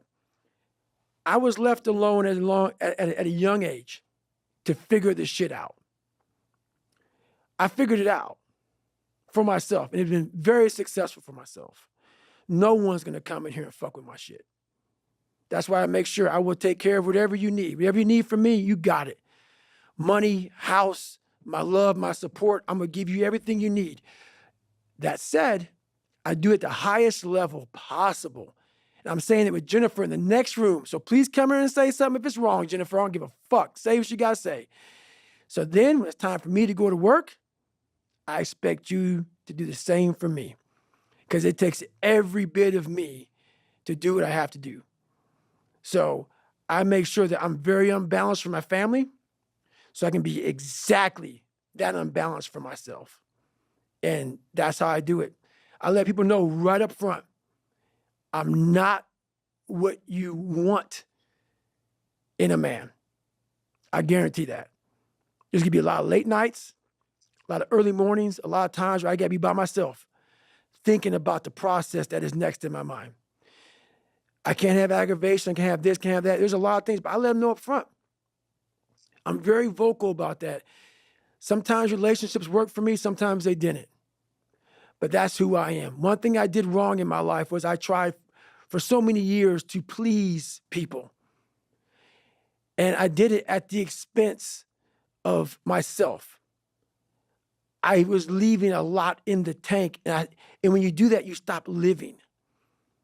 But the person in your life is happy as fuck because you're giving them everything they want. They have their life is full, but you feel empty.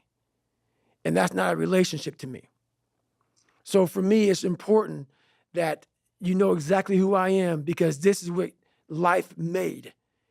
And I'm not trying to change it because I just figured it out. So I'm not trying to compromise David Goggins. I will never, ever compromise David Goggins. That doesn't mean I won't give you what you need and what you want and what you desire. But I don't need money. I don't need fame. I don't need shit. So I give it all away. What I do need is to make sure that that willpower is worked on every fucking day and every night for the rest of my life. Because that's the one thing that's going to keep me feeding you, keeping you where you need to be. Because once that willpower is gone, 300-pound David Goggins, he may not look like it, but I will walk around with it. So the things that are important to you in life, you must do always, or you're nobody. And that's how I handle relationships. Amen to that. Something I could personally work on is that upfront, clear communication, because it resonates, that feeling of like there's something inside that's not getting worked out that when I'm on my own, it's a lot easier. But then of course, wanting relationships and family, I think that's a healthy part of being human too. Very. And obviously you've worked it out. So I appreciate you sharing that. I don't think I've ever heard you talk about it people that are way scared before. of that, man. People are scared of that conversation with their wife, husband, girlfriend, boyfriend. But why are you scared of it? Why are you scared to tell a motherfucker, your wife, your husband, who you are? Who you are, exactly who you are. And that was the problem I had. That's a problem that a lot of us have in life. No one knows who you really are. No one knew who I really was. I went to a school where there were a lot of black kids. A lot of black kids didn't want to be in special ops. I never talked about special ops with black kids. Why? I was wondering I'm not going to fit in. That's not what they do. A lot of black kids don't do that kind of shit. So whatever I wanted to do, no one really knew the real me growing up. because I never want anybody to know the real me. I was always afraid of what you might say or how you're going to feel or whatever. You got feelings. You have a life that you have to live. So it's important that whatever's on your mind, you let that person know. Therefore, you're giving them the option to be with you or not. This is who I am. If you don't like it, that's good, man. I got it. But this is David Goggins. So there's that honest conversation is very important, man. So everybody knows where they stand. That person may not be for you. And that's all good. This world could use a lot more of that upfront, completely honest conversation. I feel like so much of the world's problems are because everyone's dancing around these issues. It takes a lot. Recently in the news, seeing people losing their job because they won't say something publicly. You can tell they kind of want it. It's like, and people just, I think deep down really crave the direct message. Like, what are you about? What are you not about? But I think now everyone's afraid of getting canceled.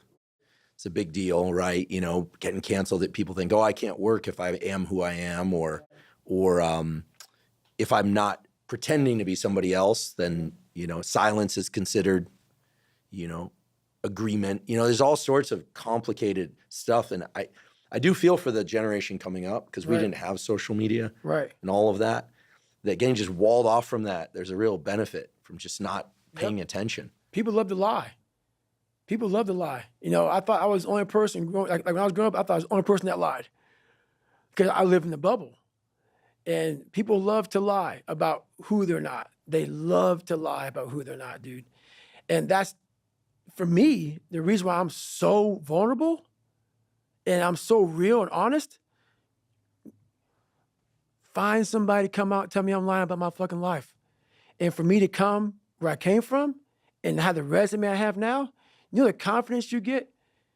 How I don't care who you gonna judge me? You gonna judge me? What have you done in your life?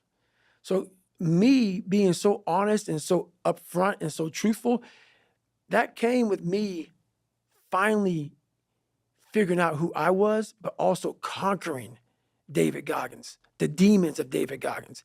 Therefore, now you're just an open book. You look at somebody looking right in the eye, tell them exactly who the fuck you are. You walk away. I'm good, bro, because I know exactly what this journey took to get here.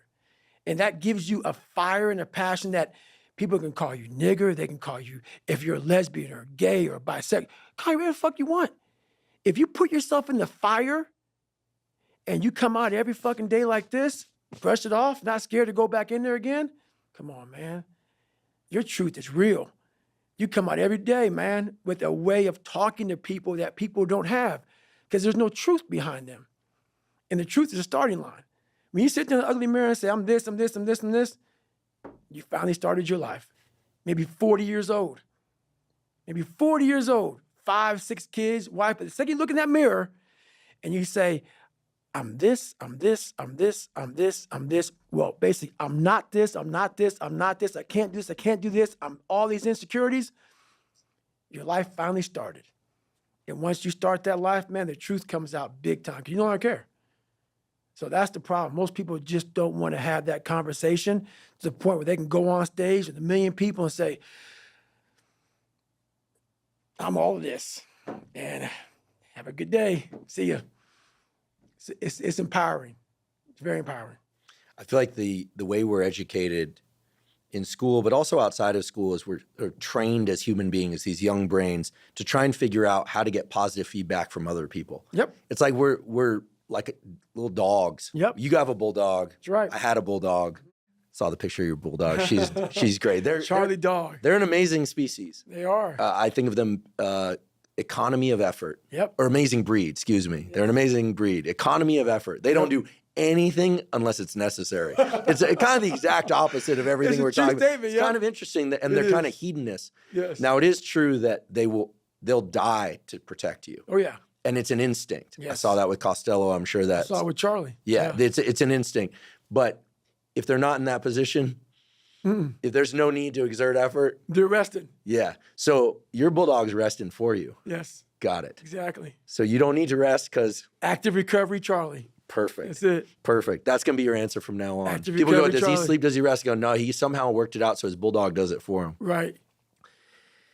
But we're sort of indoctrinated into this way of being from a time that we're young, where, of course, praise feels good, right? Someone tells you, hey, I like that shirt, or good job today, or nicely done. Or for me, because I like growing up in a big pack of friends growing up, and I was never the greatest athlete, wasn't terrible, wasn't great, et cetera, like a fist bump or like a feeling crewed up.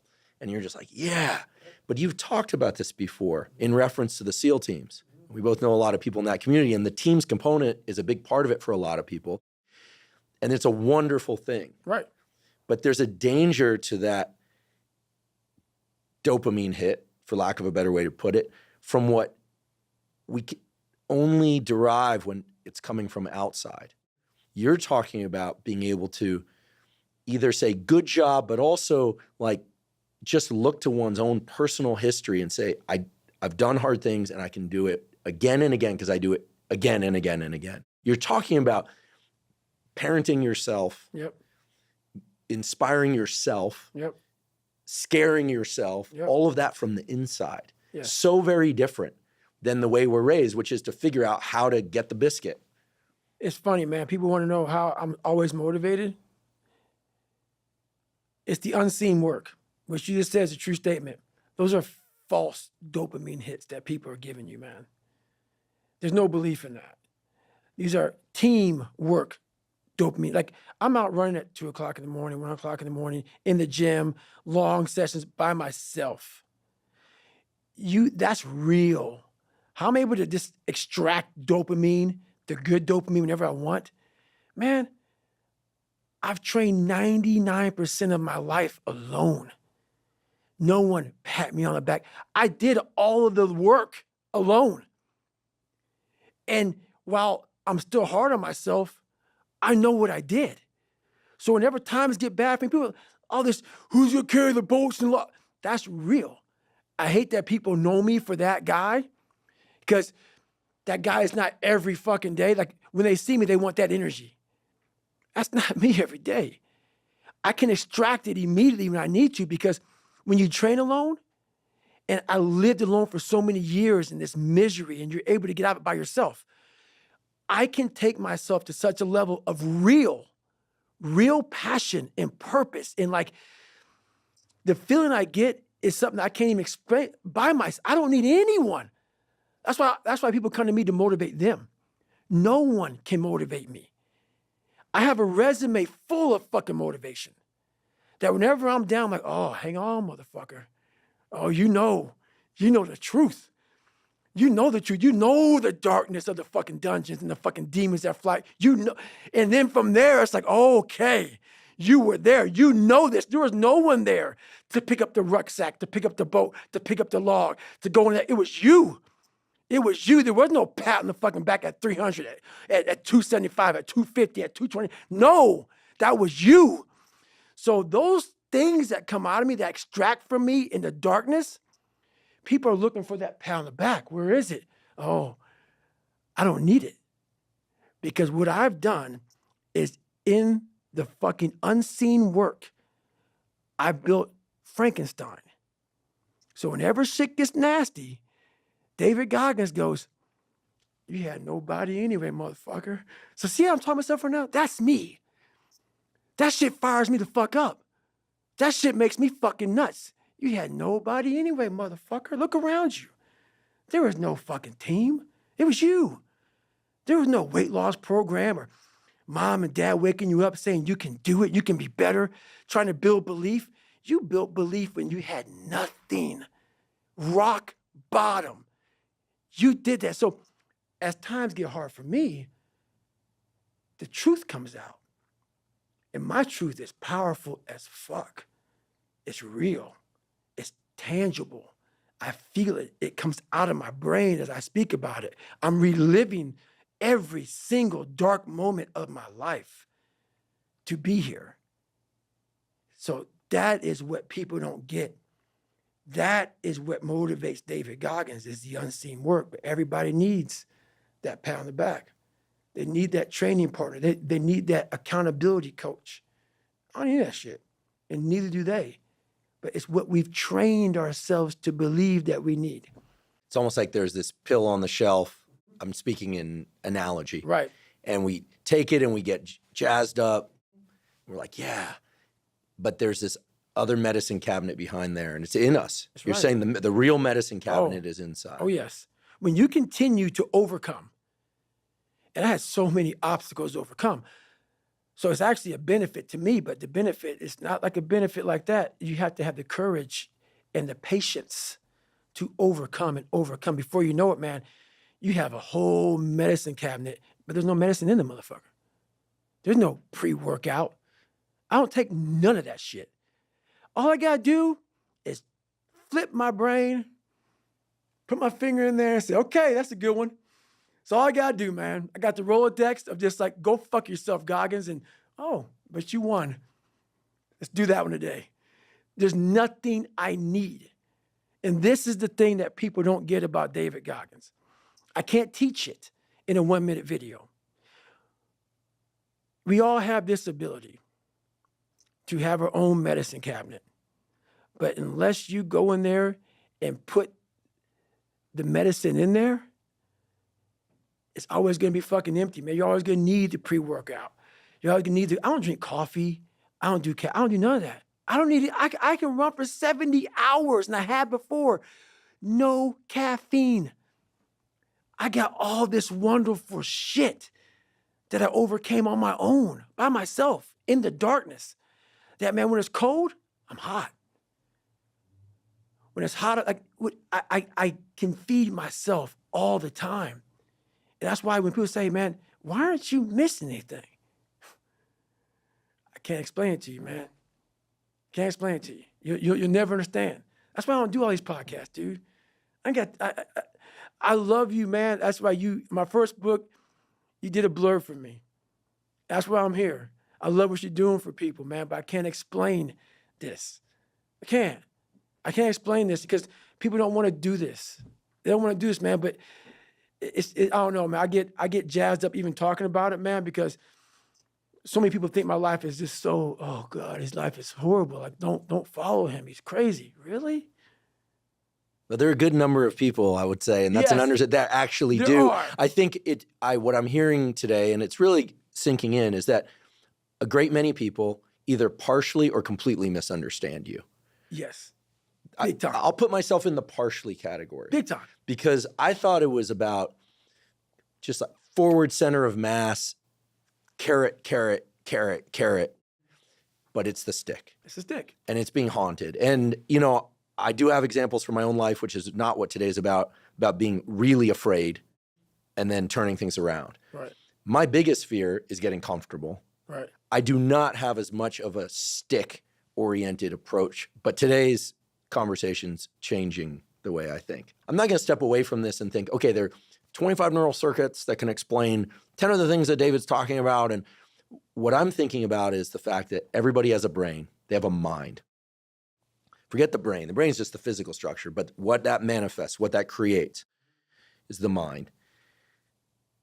And everybody has that. So I do believe that everyone has the capacity to do what you're talking about at some level.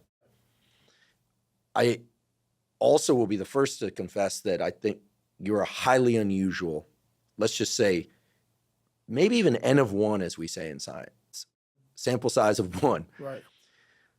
Somebody who has created this process for themselves and keeps themselves in this forward center of mass with the stick battering the back of their head all the time. Right. Highly unusual. But this internal medicine cabinet that you're talking about, building up true confidence, not needing anything from the outside. I like to think that people want that. They want to be known. They're afraid, but that they want to be known for who they really are, and that you're describing the path to do this. Right. And I will say I'm immensely grateful that you're talking to us this way today about things that you talked about before, but we're hitting it a little differently, I like to think. Very differently. Because what you're talking about is a process. It's verbs. It's all verbs. All action. And it's not about success. It's more actually about keeping that friction dialed to 10. Right. And that no energy drink, no supplement. People often misunderstand me. They think, like I'm big on people getting sunlight in the morning so they can set their circadian rhythm and get better sleep, so they can, et cetera. But then people always think they go straight to the supplements.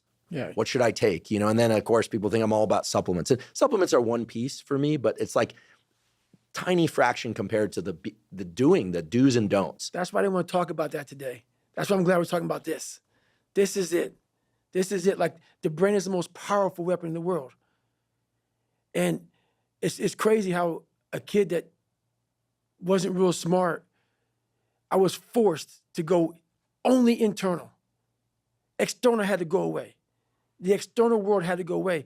And living so deep inside myself, it was me in this brain and figuring out how this thing works. And it's so many people are doing exactly that. The supplements, the this, the that. And I agree, it helps. But once you figure out your brain, you become unstoppable to almost anything. Yeah, you can't beat death. You can't whatever. Your brain's amazing. Once you feed it the right conversation, the right mental nutrients, the right mental supplements, the right internal dialogue at the right time, with the right hit, with the right proof of what you've done in the past, and you send that right to the right circuit, dude, you're a fucking beast. A beast. But once again, you just can't read about it. You can't sit back and be a theorist. You have to be a fucking practitioner. And in that practice is where that becomes proof positive. And what I'm saying is, like, God, like David Goggins, he's blowing my mind. What is this? He's not crazy. And so many people, a lot of people, have listened to me in the right way, and they come back and they're like, I'm totally on board. It happened. It happened. I'm like, it'll keep going, man, if you keep doing it. But that is it, man. There's no sun. There's no glory. There's no carrot. There's no victory. But there is all of it in one. I can't explain it real well to people, man. But what you get at the other end is something that you're always found. You're never lost anymore. Doesn't mean the journey's easy. Doesn't get any easier, but you're always found. I love that. I just want to hover on that for a sec, the same way we hovered on Haunted and The Stick. I think people feel lost. I've certainly felt lost at times in my life, many times. And yeah, there's that thing. I don't think there's a neuroscience or a psychology term for it. Someone will put it in the comments and say, oh yeah, that's what so-and-so said. But like you said, we're not trying to be theoretical here. We're trying to be practical. The business of finding yourself and knowing, like, oh, but it's sort of like, I'm safe because I'm in danger and I've been in danger before and I got myself out. It always seems to come back to verbs. Again, I don't have a language for this. You know, for once, I'm lost for words. There's like, it's about a process, the algorithm. And the reason, here I'm just kind of trying to make sure I'm understanding things correctly. One of the reasons why it must be uncomfortable for you to be who you are publicly is because people want to focus on the running or the swearing. And by the way, the swearing is welcome. I'll tell you, I came up through laboratories where all three people I worked for swore a lot, but there was one rule. I couldn't swear at people. So my graduate advisor, brilliant woman, unfortunately she died early. They all died early. I'm the common denominator. I had that internalized for a long time. Right. Anyway, she said, but if you swear at people, you're out. Right. But you can swear as much as you want. So that's the rule I have. It's like, you can swear as much as you want, just don't swear at people. And if you swear at people, better be ready to fight. Right. I'm definitely not going to fight you. So you can swear at me, get away with it. But the fact of the matter is that it must be frustrating that people, because I know people go, oh, it's all about supplements and ice baths. Listen, I like supplements. I love supplements and ice baths, but that's not the full picture. They're just a gravitational pull. It's the swearing. It's the running. It's his feet that are all messed up. Yeah. It's the fact that he got a Triton. Yeah. He's this SEAL guy. Yeah. We talk about that too, right? You know, and there's a gravitational pull for people, and they're missing that's like the tip of the iceberg is what I'm realizing. I'm realizing that today, thanks to the way you're phrasing things, because the bigger vessel is all in here. And as you said, how do you put that in a book? It's impossible. Because it's highly individual. Yes. You do it your way. Yes. And you're saying everyone needs to go figure out how to do it their way for them. Yes. And the thing about being misunderstood is very frustrating, more than I can even imagine. I can't even express how frustrating it is when the cussing and everything comes from a place of real. I can't explain what I do without it. The passion comes out of me. It's almost like speaking in tongues. Because when you put that much work, and people go, oh yeah, there's been this basketball player, this football player, this. Dude, no. Everything is work. Everything. And people don't believe it. So when I speak, the motherfucker and the fuck and the shit and that is what it took for me, what it takes for me. The anger, the passion, the jaw dropping, just it takes that because I'm not that. This is how I look at it, man. What built this guy? Let's imagine being in the coldest water you can possibly take. I always go back to Hell Week with this. I hated the water. Hated it. You're sitting there locked arms and you're in the water all the time. And they're bringing you in and out of the water. In and out of the water. When you have this dialogue in your head, and these people are judging me off of a freaking 1-minute video, and you're constantly your whole life, when you figured it out, 24, I just fucking gotta, and this is just gonna suck. Every day is gonna suck. And live like that to be better. And I put it this way, I'm in the water is going over my head, the Pacific Ocean, you know it's freezing. February, cold as shit. Been through 3 hell weeks. For you to constantly win, when this voice over here, the real you, is saying, get the fuck out of here. Go. You're nobody. You've always been nobody. And it's true. People don't hear that.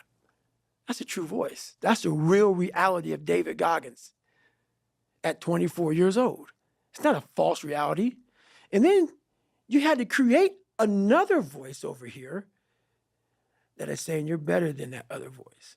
And you're in the freezing cold water that both voices don't want to fucking be in. But you win. And it goes from the water to the studying, to the running, to the losing weight, to how you eat, to how you function as a man. Every day of your life, you're winning these battles. And then I have normal people who only have one voice.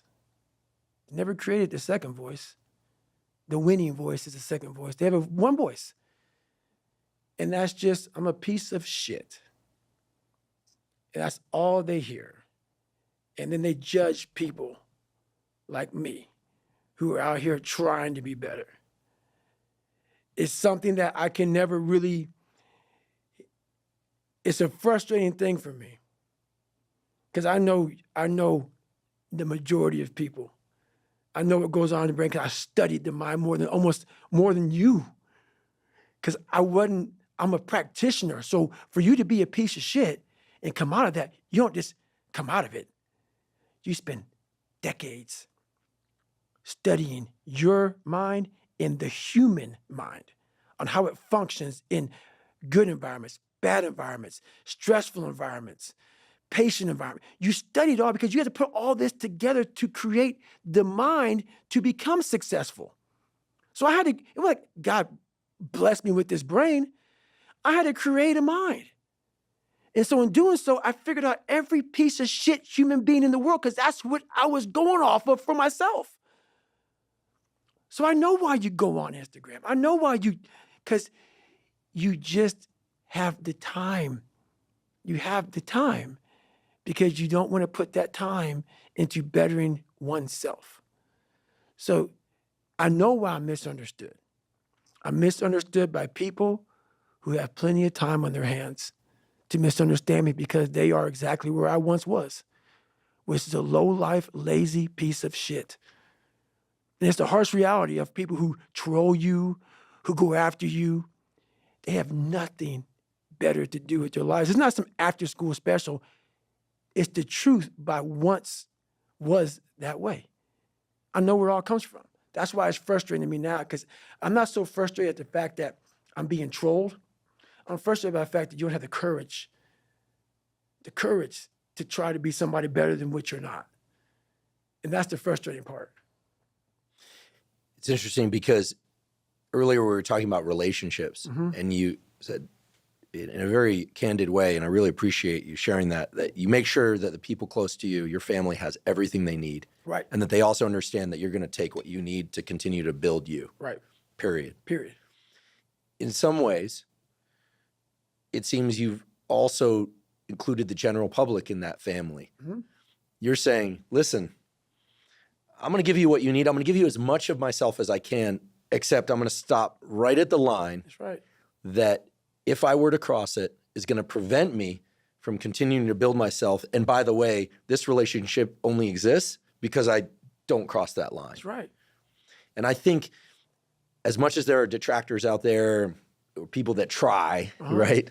I mean, it's pretty, whatever they're doing is pretty feeble in my mind. I mean, it's like cap gun fire, you know, Yes. if that. It's very feeble. You know, so many of us, men and women, old and young, hear something and feel something in your message. Well, like, yeah, like it seems kind of crazy. Gosh, like, doesn't he ever just relax? You know, what about his sleep? You know, Yep, like, hear it all the time. look at his feet. He's gonna injure himself. I've heard. Listen, I'll be very direct. I got friends who are in the teams who just go, "Yeah, what's he gonna do when he can't run?" And I know the answer is keep running. That's right. Right, but it's more comfortable for people, even high achievers, Especially high achievers. to believe that if you took one thing away, that it would all go away. It's absolutely clear that's not the case with you. I'm 100% convinced. I just know that because what we're talking about is this. You know how many times I haven't been able to run? 2 heart surgeries, multiple knee surgeries, and after every knee surgery, they say you're not gonna run again. And I'm fine with that. There's no running up here, bro. None. This was what it was all about. That's what they lost. What if you can't run? Give a fuck. It was never about running. Why do you think I run? It's the worst thing. I hate doing it more than anything. Hence the willpower. Right. Your anterior mid-cingulate cortex Hence the willpower. would start to regress if you loved running. Think about it. Every day I wake up, I don't just run a mile, 2 miles. It's the one thing I hate the most to do, and I do it like I love it. 250, 60, 70, 300-mile runs at one time, no sleep. And every step, when I get to think about this, I get to the fucking start line, cussing at Jennifer. Why the fuck am I here? I hate this shit. After 70 some hours of running, every fucking question I ever had is answered. Every question I had is answered. I cap success. People go, what do you mean you cap success? For me to be who I am, so when I go smoke jump, I smoke jump 3 to 4 months out of the year, sometimes 5. Could you, just for those that aren't educated about, just like give us a brief description of what smoke jumping entails? So basically, you jump into fires, not into them, but you jump by fires that people can't get to. So out of planes and helicopters. Right, out of planes, Fast lines, parachute. It's all parachuting. So you parachute out of airplanes and then you fight the fire. You and sometimes 4 other guys or maybe 8 other guys and gals, and you're putting this fire out. So I lose millions of dollars every summer to do this. It blows people's minds. Why the hell are you doing this? And you're breathing soot. I'm being sick, knees are jacked up, hitting the ground, hurting, whatever. Talking to normal people, they'll never get it, so I don't even explain it to them. But this is why I call cap success. I'm talking financial success.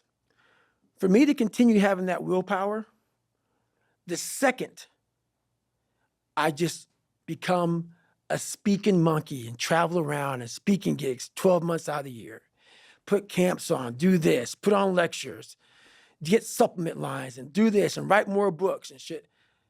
I've ruined the exact thing I worked on my entire life.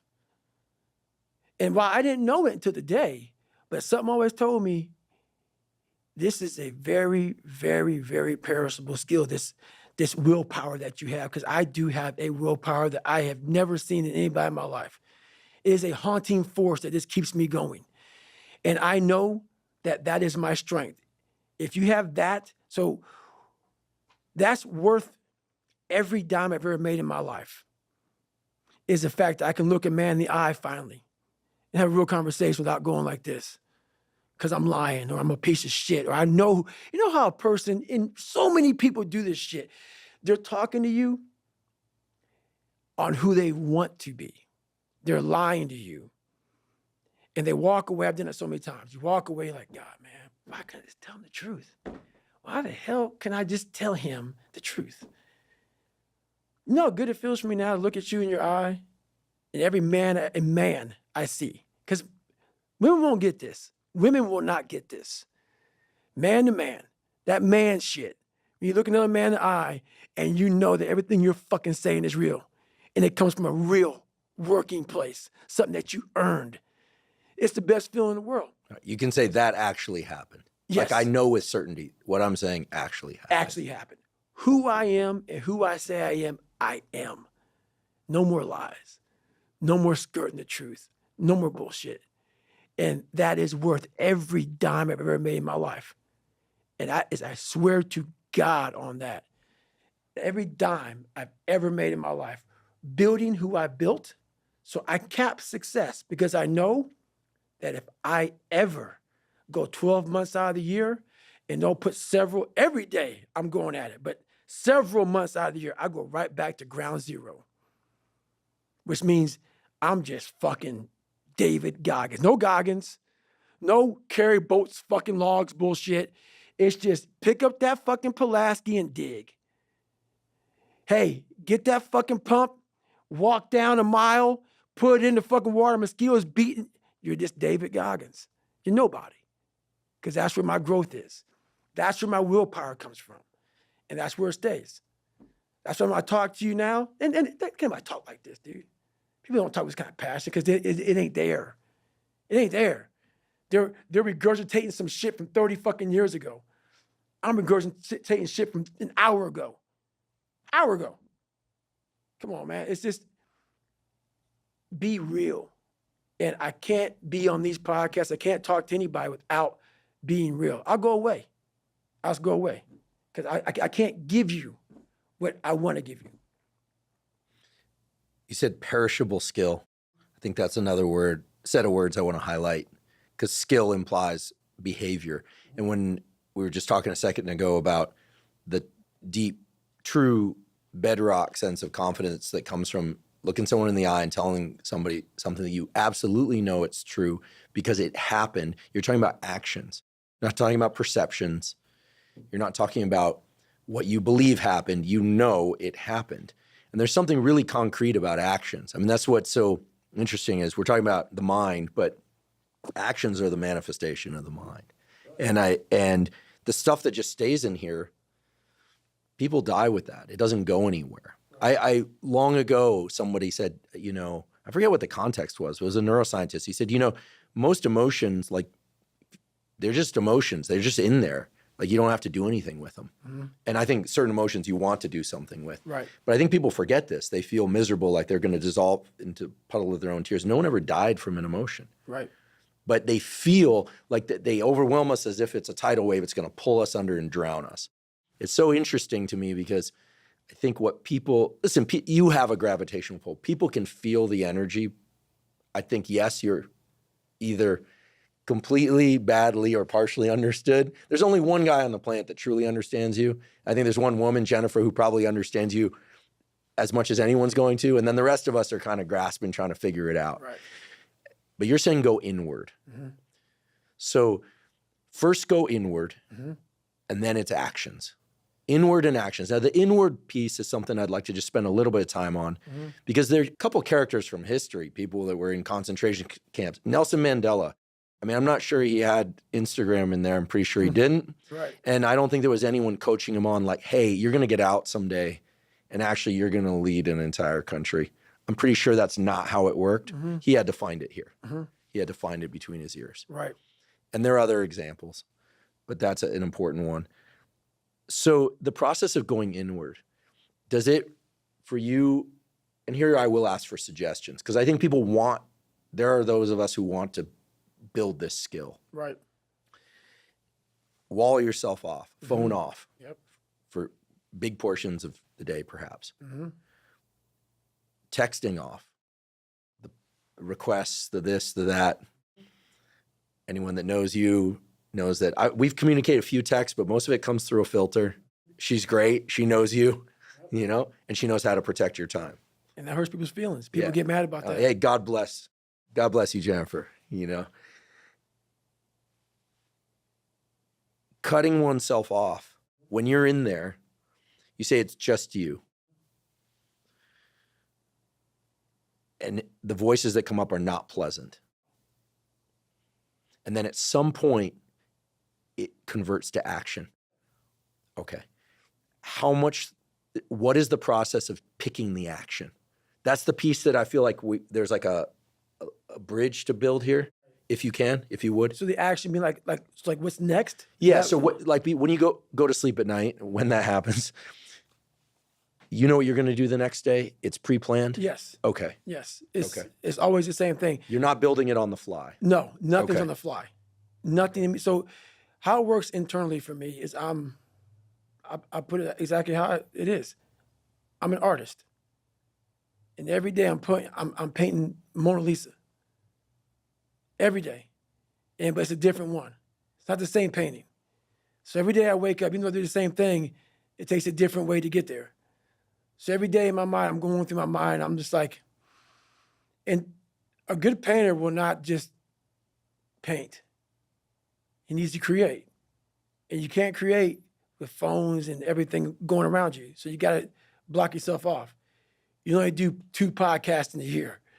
You block yourself off and you're painting this thing inside and you're going through all these different colors of paint and everything else.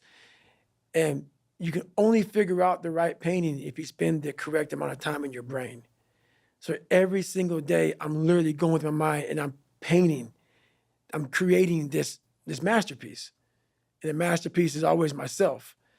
But to do that, you cannot have any distractions.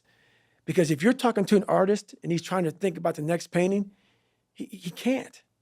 It's impossible to listen to you and listen to what your mind and body are telling you we must do.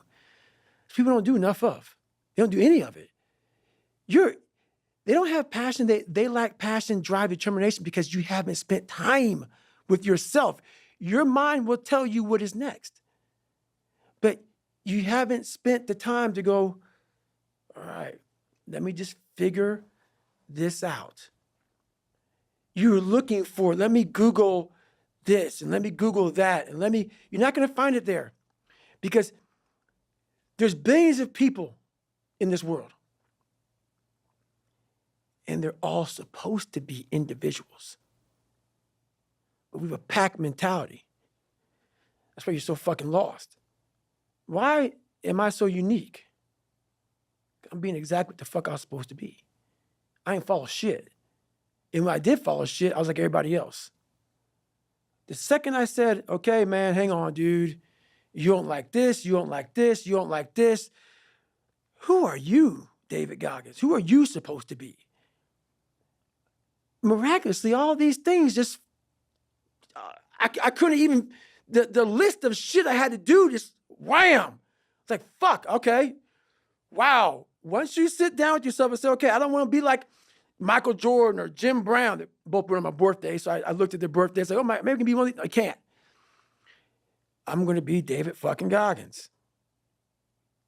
And that looks like this. It just came, everything flooded.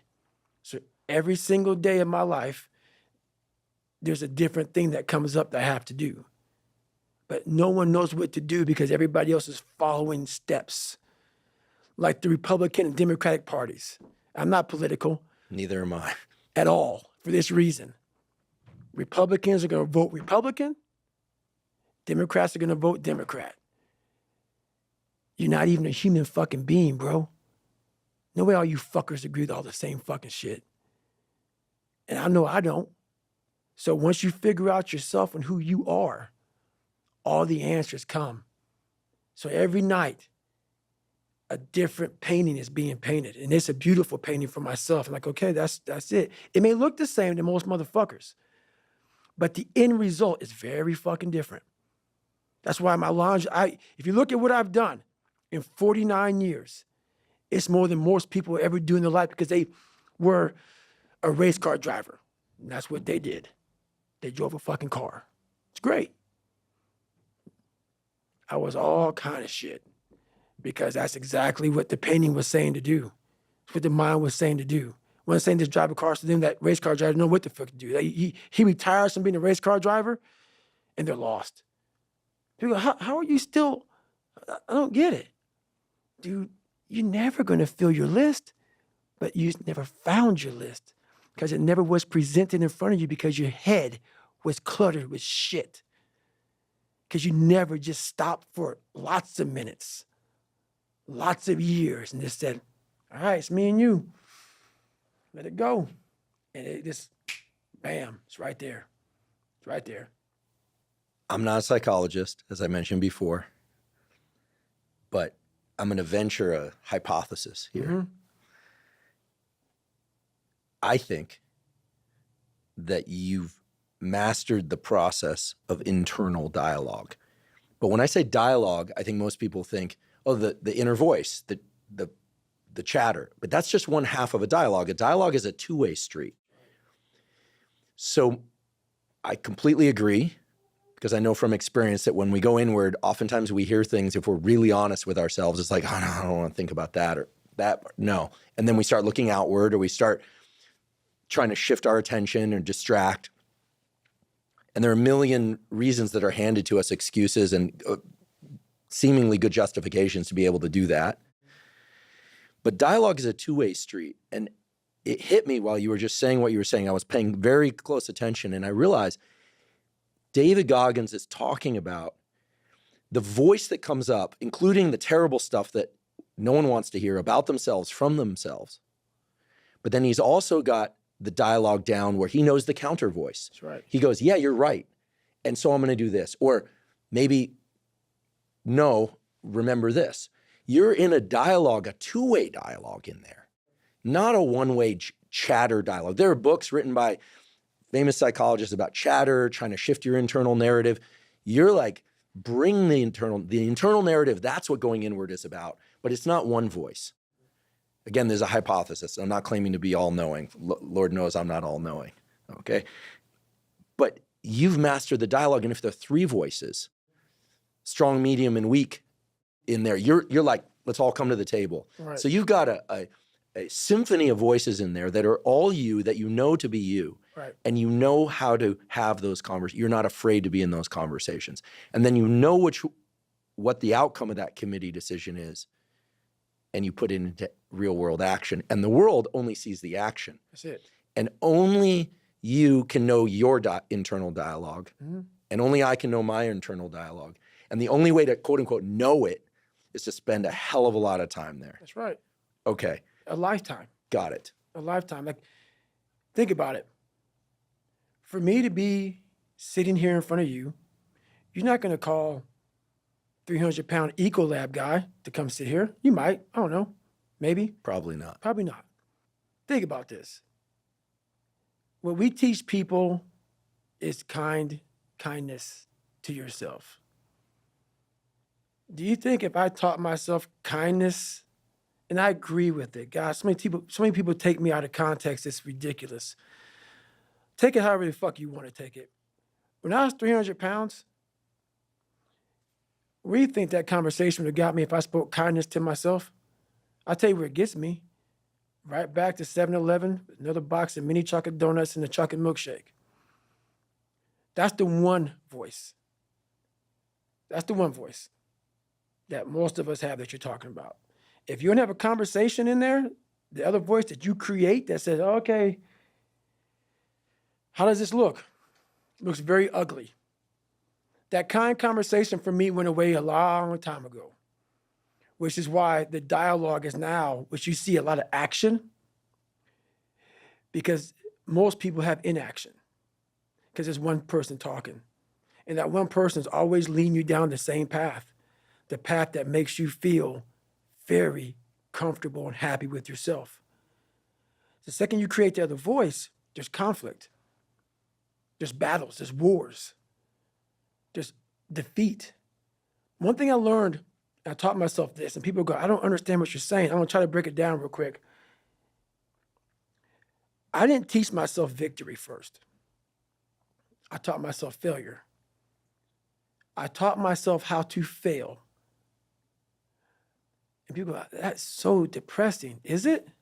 When you're 300 pounds and you can't read and write and you're fucked up, you know how many times you're gonna fucking fail on that process?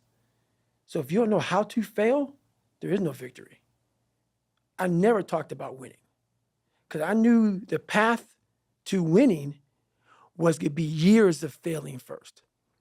So I taught myself how to fail properly. No one teaches you how to fucking fail. But if you're going out for insurmountable fucking odds that make absolutely no fucking sense, a black kid that can't swim, 300 pounds gonna be a Navy SEAL. Okay. You better teach yourself how to fail first. Because if you sit in failure for too long, you will never come out of it. So the first part of my success was learning how to fail properly. And then eventually, I started getting a few victories. But that's what people don't get.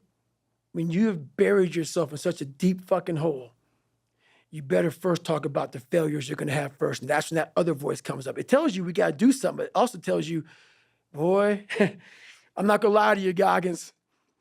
You're in for a fucking climb, bro.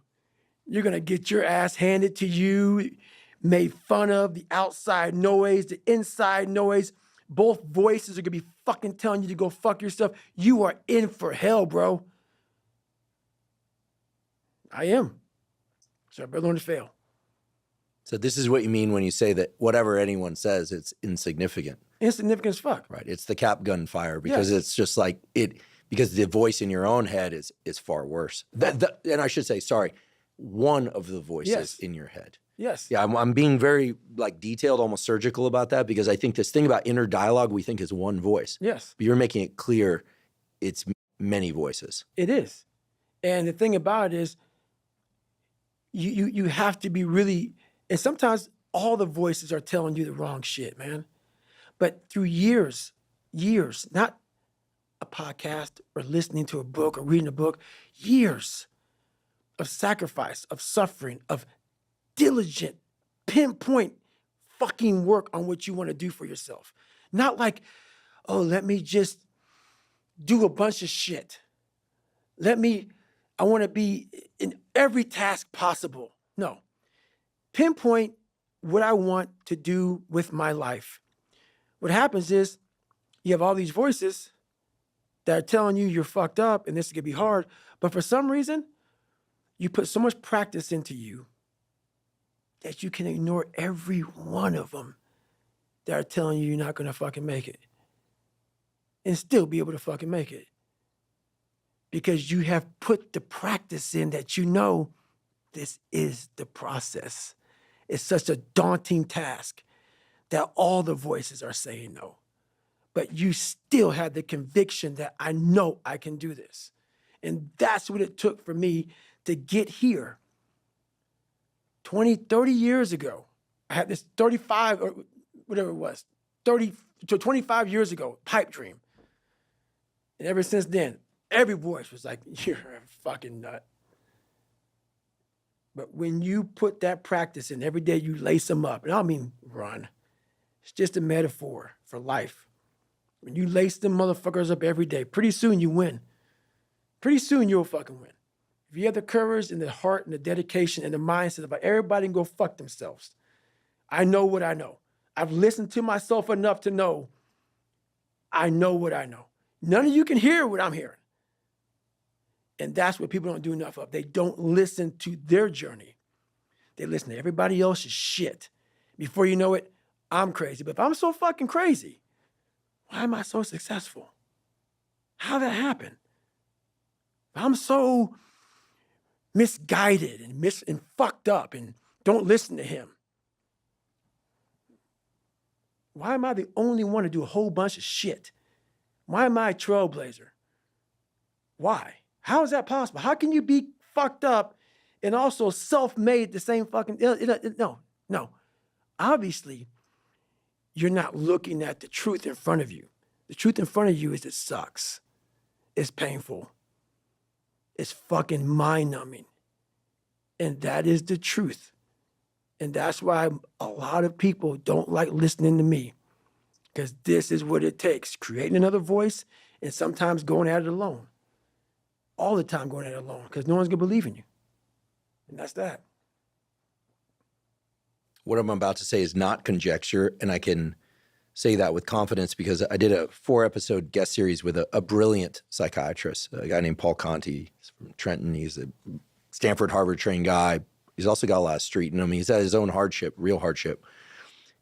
He's brilliant. And he said something that I'll never forget, which is, we think that the forebrain, the part of our brain that creates strategy, et cetera, is the supercomputer. He said, no. It's like the supercomputer of the brain is the unconscious mind. It's the part of our mind that's controlling most everything.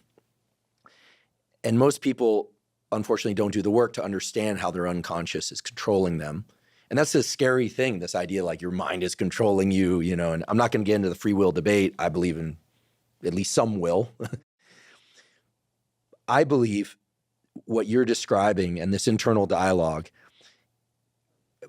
I think you have access to your unconscious mind. By listening to the dialogue, going inward, we know this is true in sleep, in dreams, in meditation, and just by shutting out everything else, shutting out all the external noise, which is filled with things that pull us to noise makes it sound bad, but it's the gravitational pull of all the things that just allow us to distract ourselves without knowing that, is the ice cream, the have a cookie, the Merry Christmas. Mm-hmm. The unconscious mind, this huge piece of the iceberg underneath that Paul calls the supercomputer. He's saying that with knowledge as a neurobiologist, psychiatrist, psychologist. He really knows. That's the piece that if one does real introspection, he calls it the cupboards. You got to look in the cupboards, and it's often really scary what you find in there. And most people are just like, I don't even want to know the cupboards are there. But you're pulling all the cupboard doors open. And then you're extremely deliberate with what gets put into action. You're not just going, like I'm pissed, so I'm going to act pissed, or I'm, tired, so I'm going to act tired. You're picking very carefully what to do. And that's a process that I'm guessing came to you. Does it come to you as okay, it makes sense why running makes sense. It makes sense why smoke jumping makes sense. So it seems like a huge portion of your time is spent understanding yourself and making sense to you.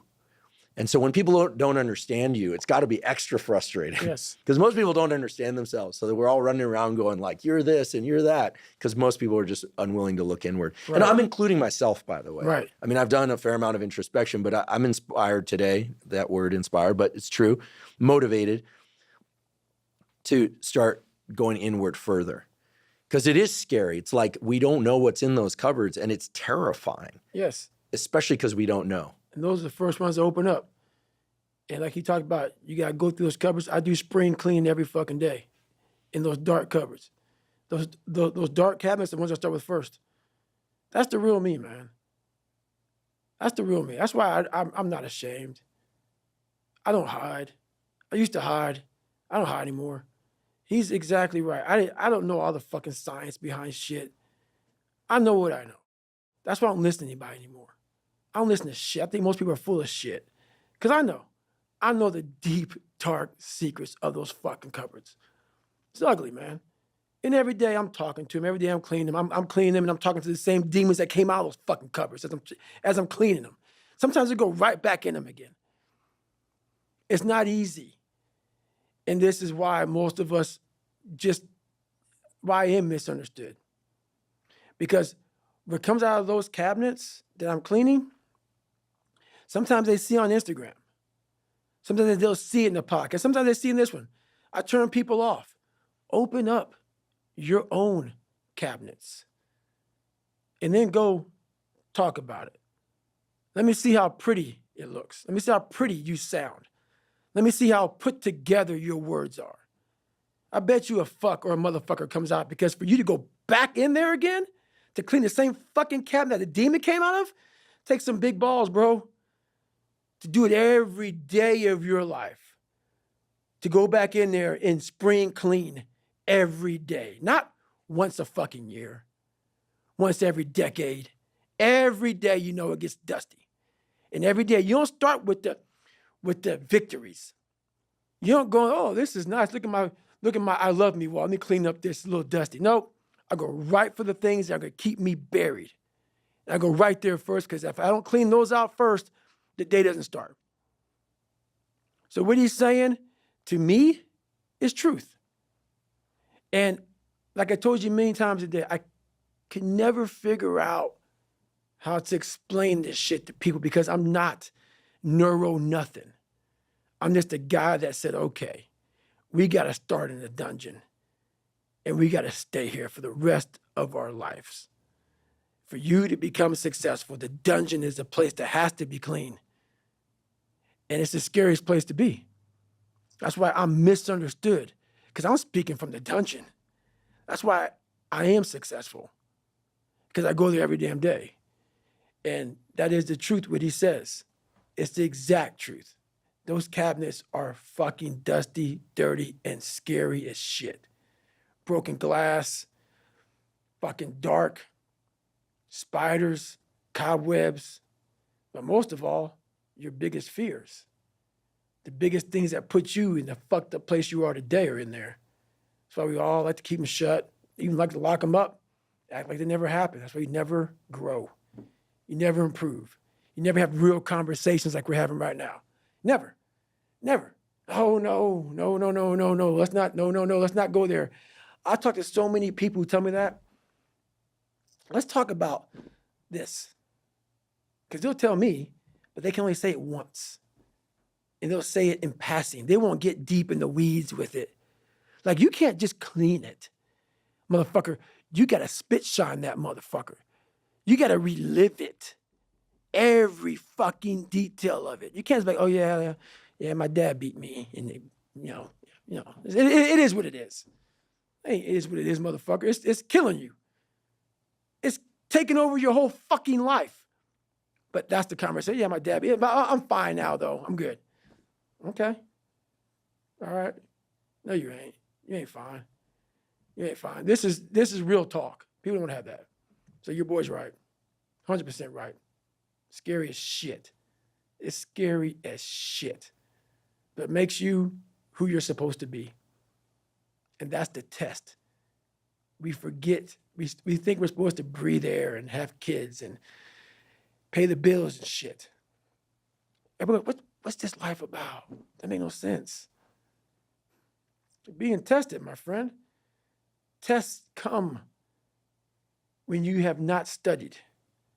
Tests come when you think that you're in a great place. That's the test. The test is every day of your life.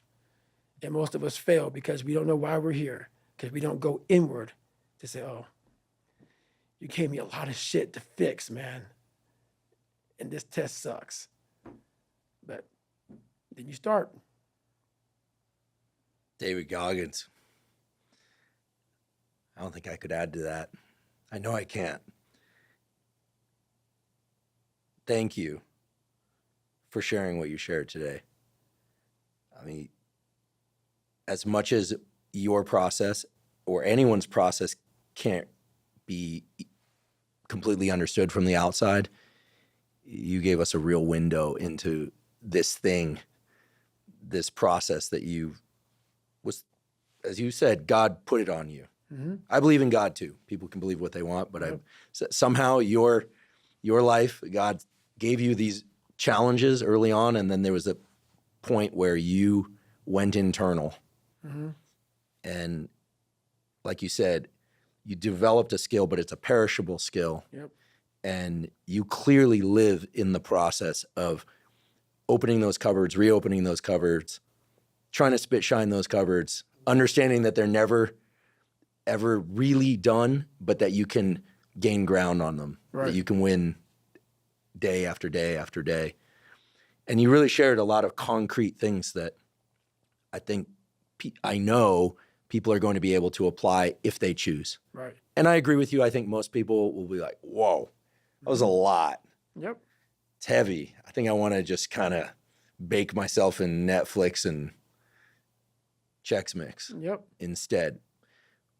But there's also the reality that there are men and women, boys and girls who hear that and go, okay, and start cracking the cupboards open. Right.